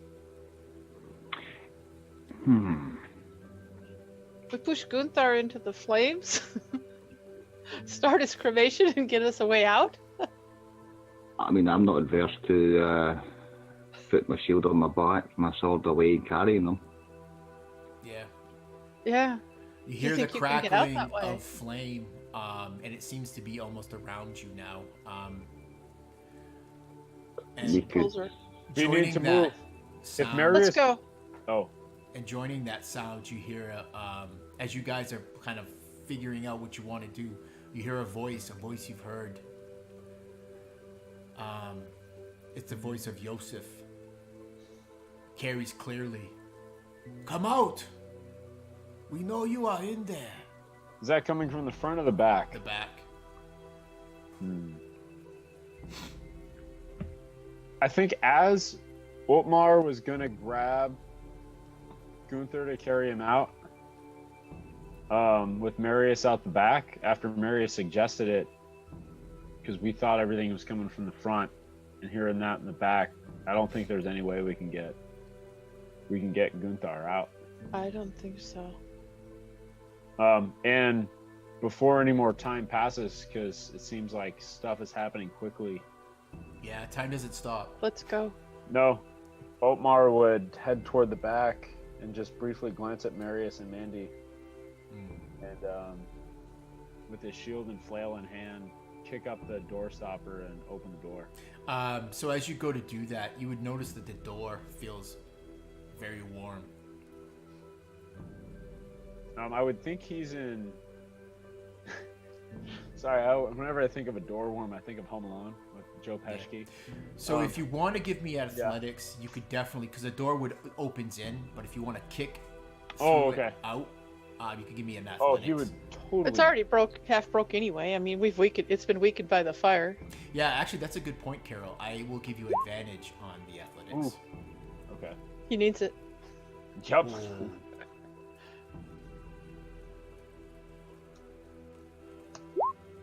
Yeah. You shield first. You just slam through, and you stumble through some these burning brands that have been laid up against the side of this temple. But you stagger free of them. Your armor affording you most of the protection. Give me a dex save to see about fire damage. What's my dex save? No, fantastic. I need to check something. Yeah. So you'll take 2 flame damage as the heat and smoke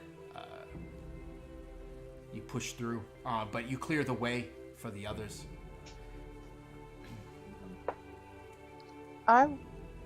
Yeah. So, Would I be able then to take a running jump through this door? Oh, he's cleared the flame. You could actually pass through without fear of being burned. Otmar is a rather big man, so I imagine you're kicking the stuff away too as you go through. Yeah. I would So- prefer to not be out there by myself. Right. No, I'm headed out Yeah. there. I don't know if Marius wants to go ahead of me or behind me. it'd probably be a good idea to let Marius go first, but it's up to yourself. Wait, sorry, what was that? I'm saying it'd probably be a good idea if Marius went first. Yeah. And all. But it's up to Carol. Yeah.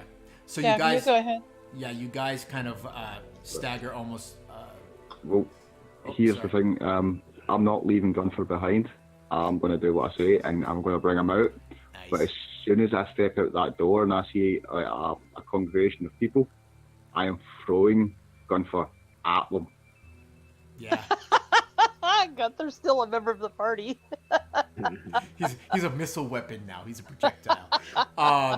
Yeah, so you guys all stagger out. Otmar, you cough a bit as some smoke has gotten in your lungs. And as you guys look, you see just this bloom of torches in a semicircle around the back of this temple. Scores of people in black robes and wicker masks.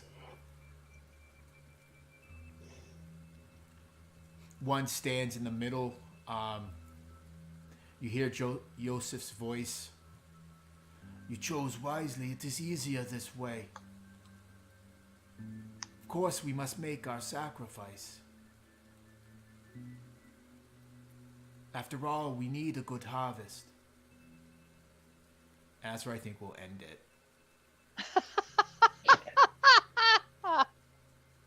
Oh man, I had all these great Nice. ideas. Yeah. Nice. No, well done, guys. That was a good That was one. awesome. That was a good one. Thank you for playing. It was fun. I like everyone's. I don't do this too often. I need to do it more. I need to flex those, make it up as you go. I literally had no prep on this.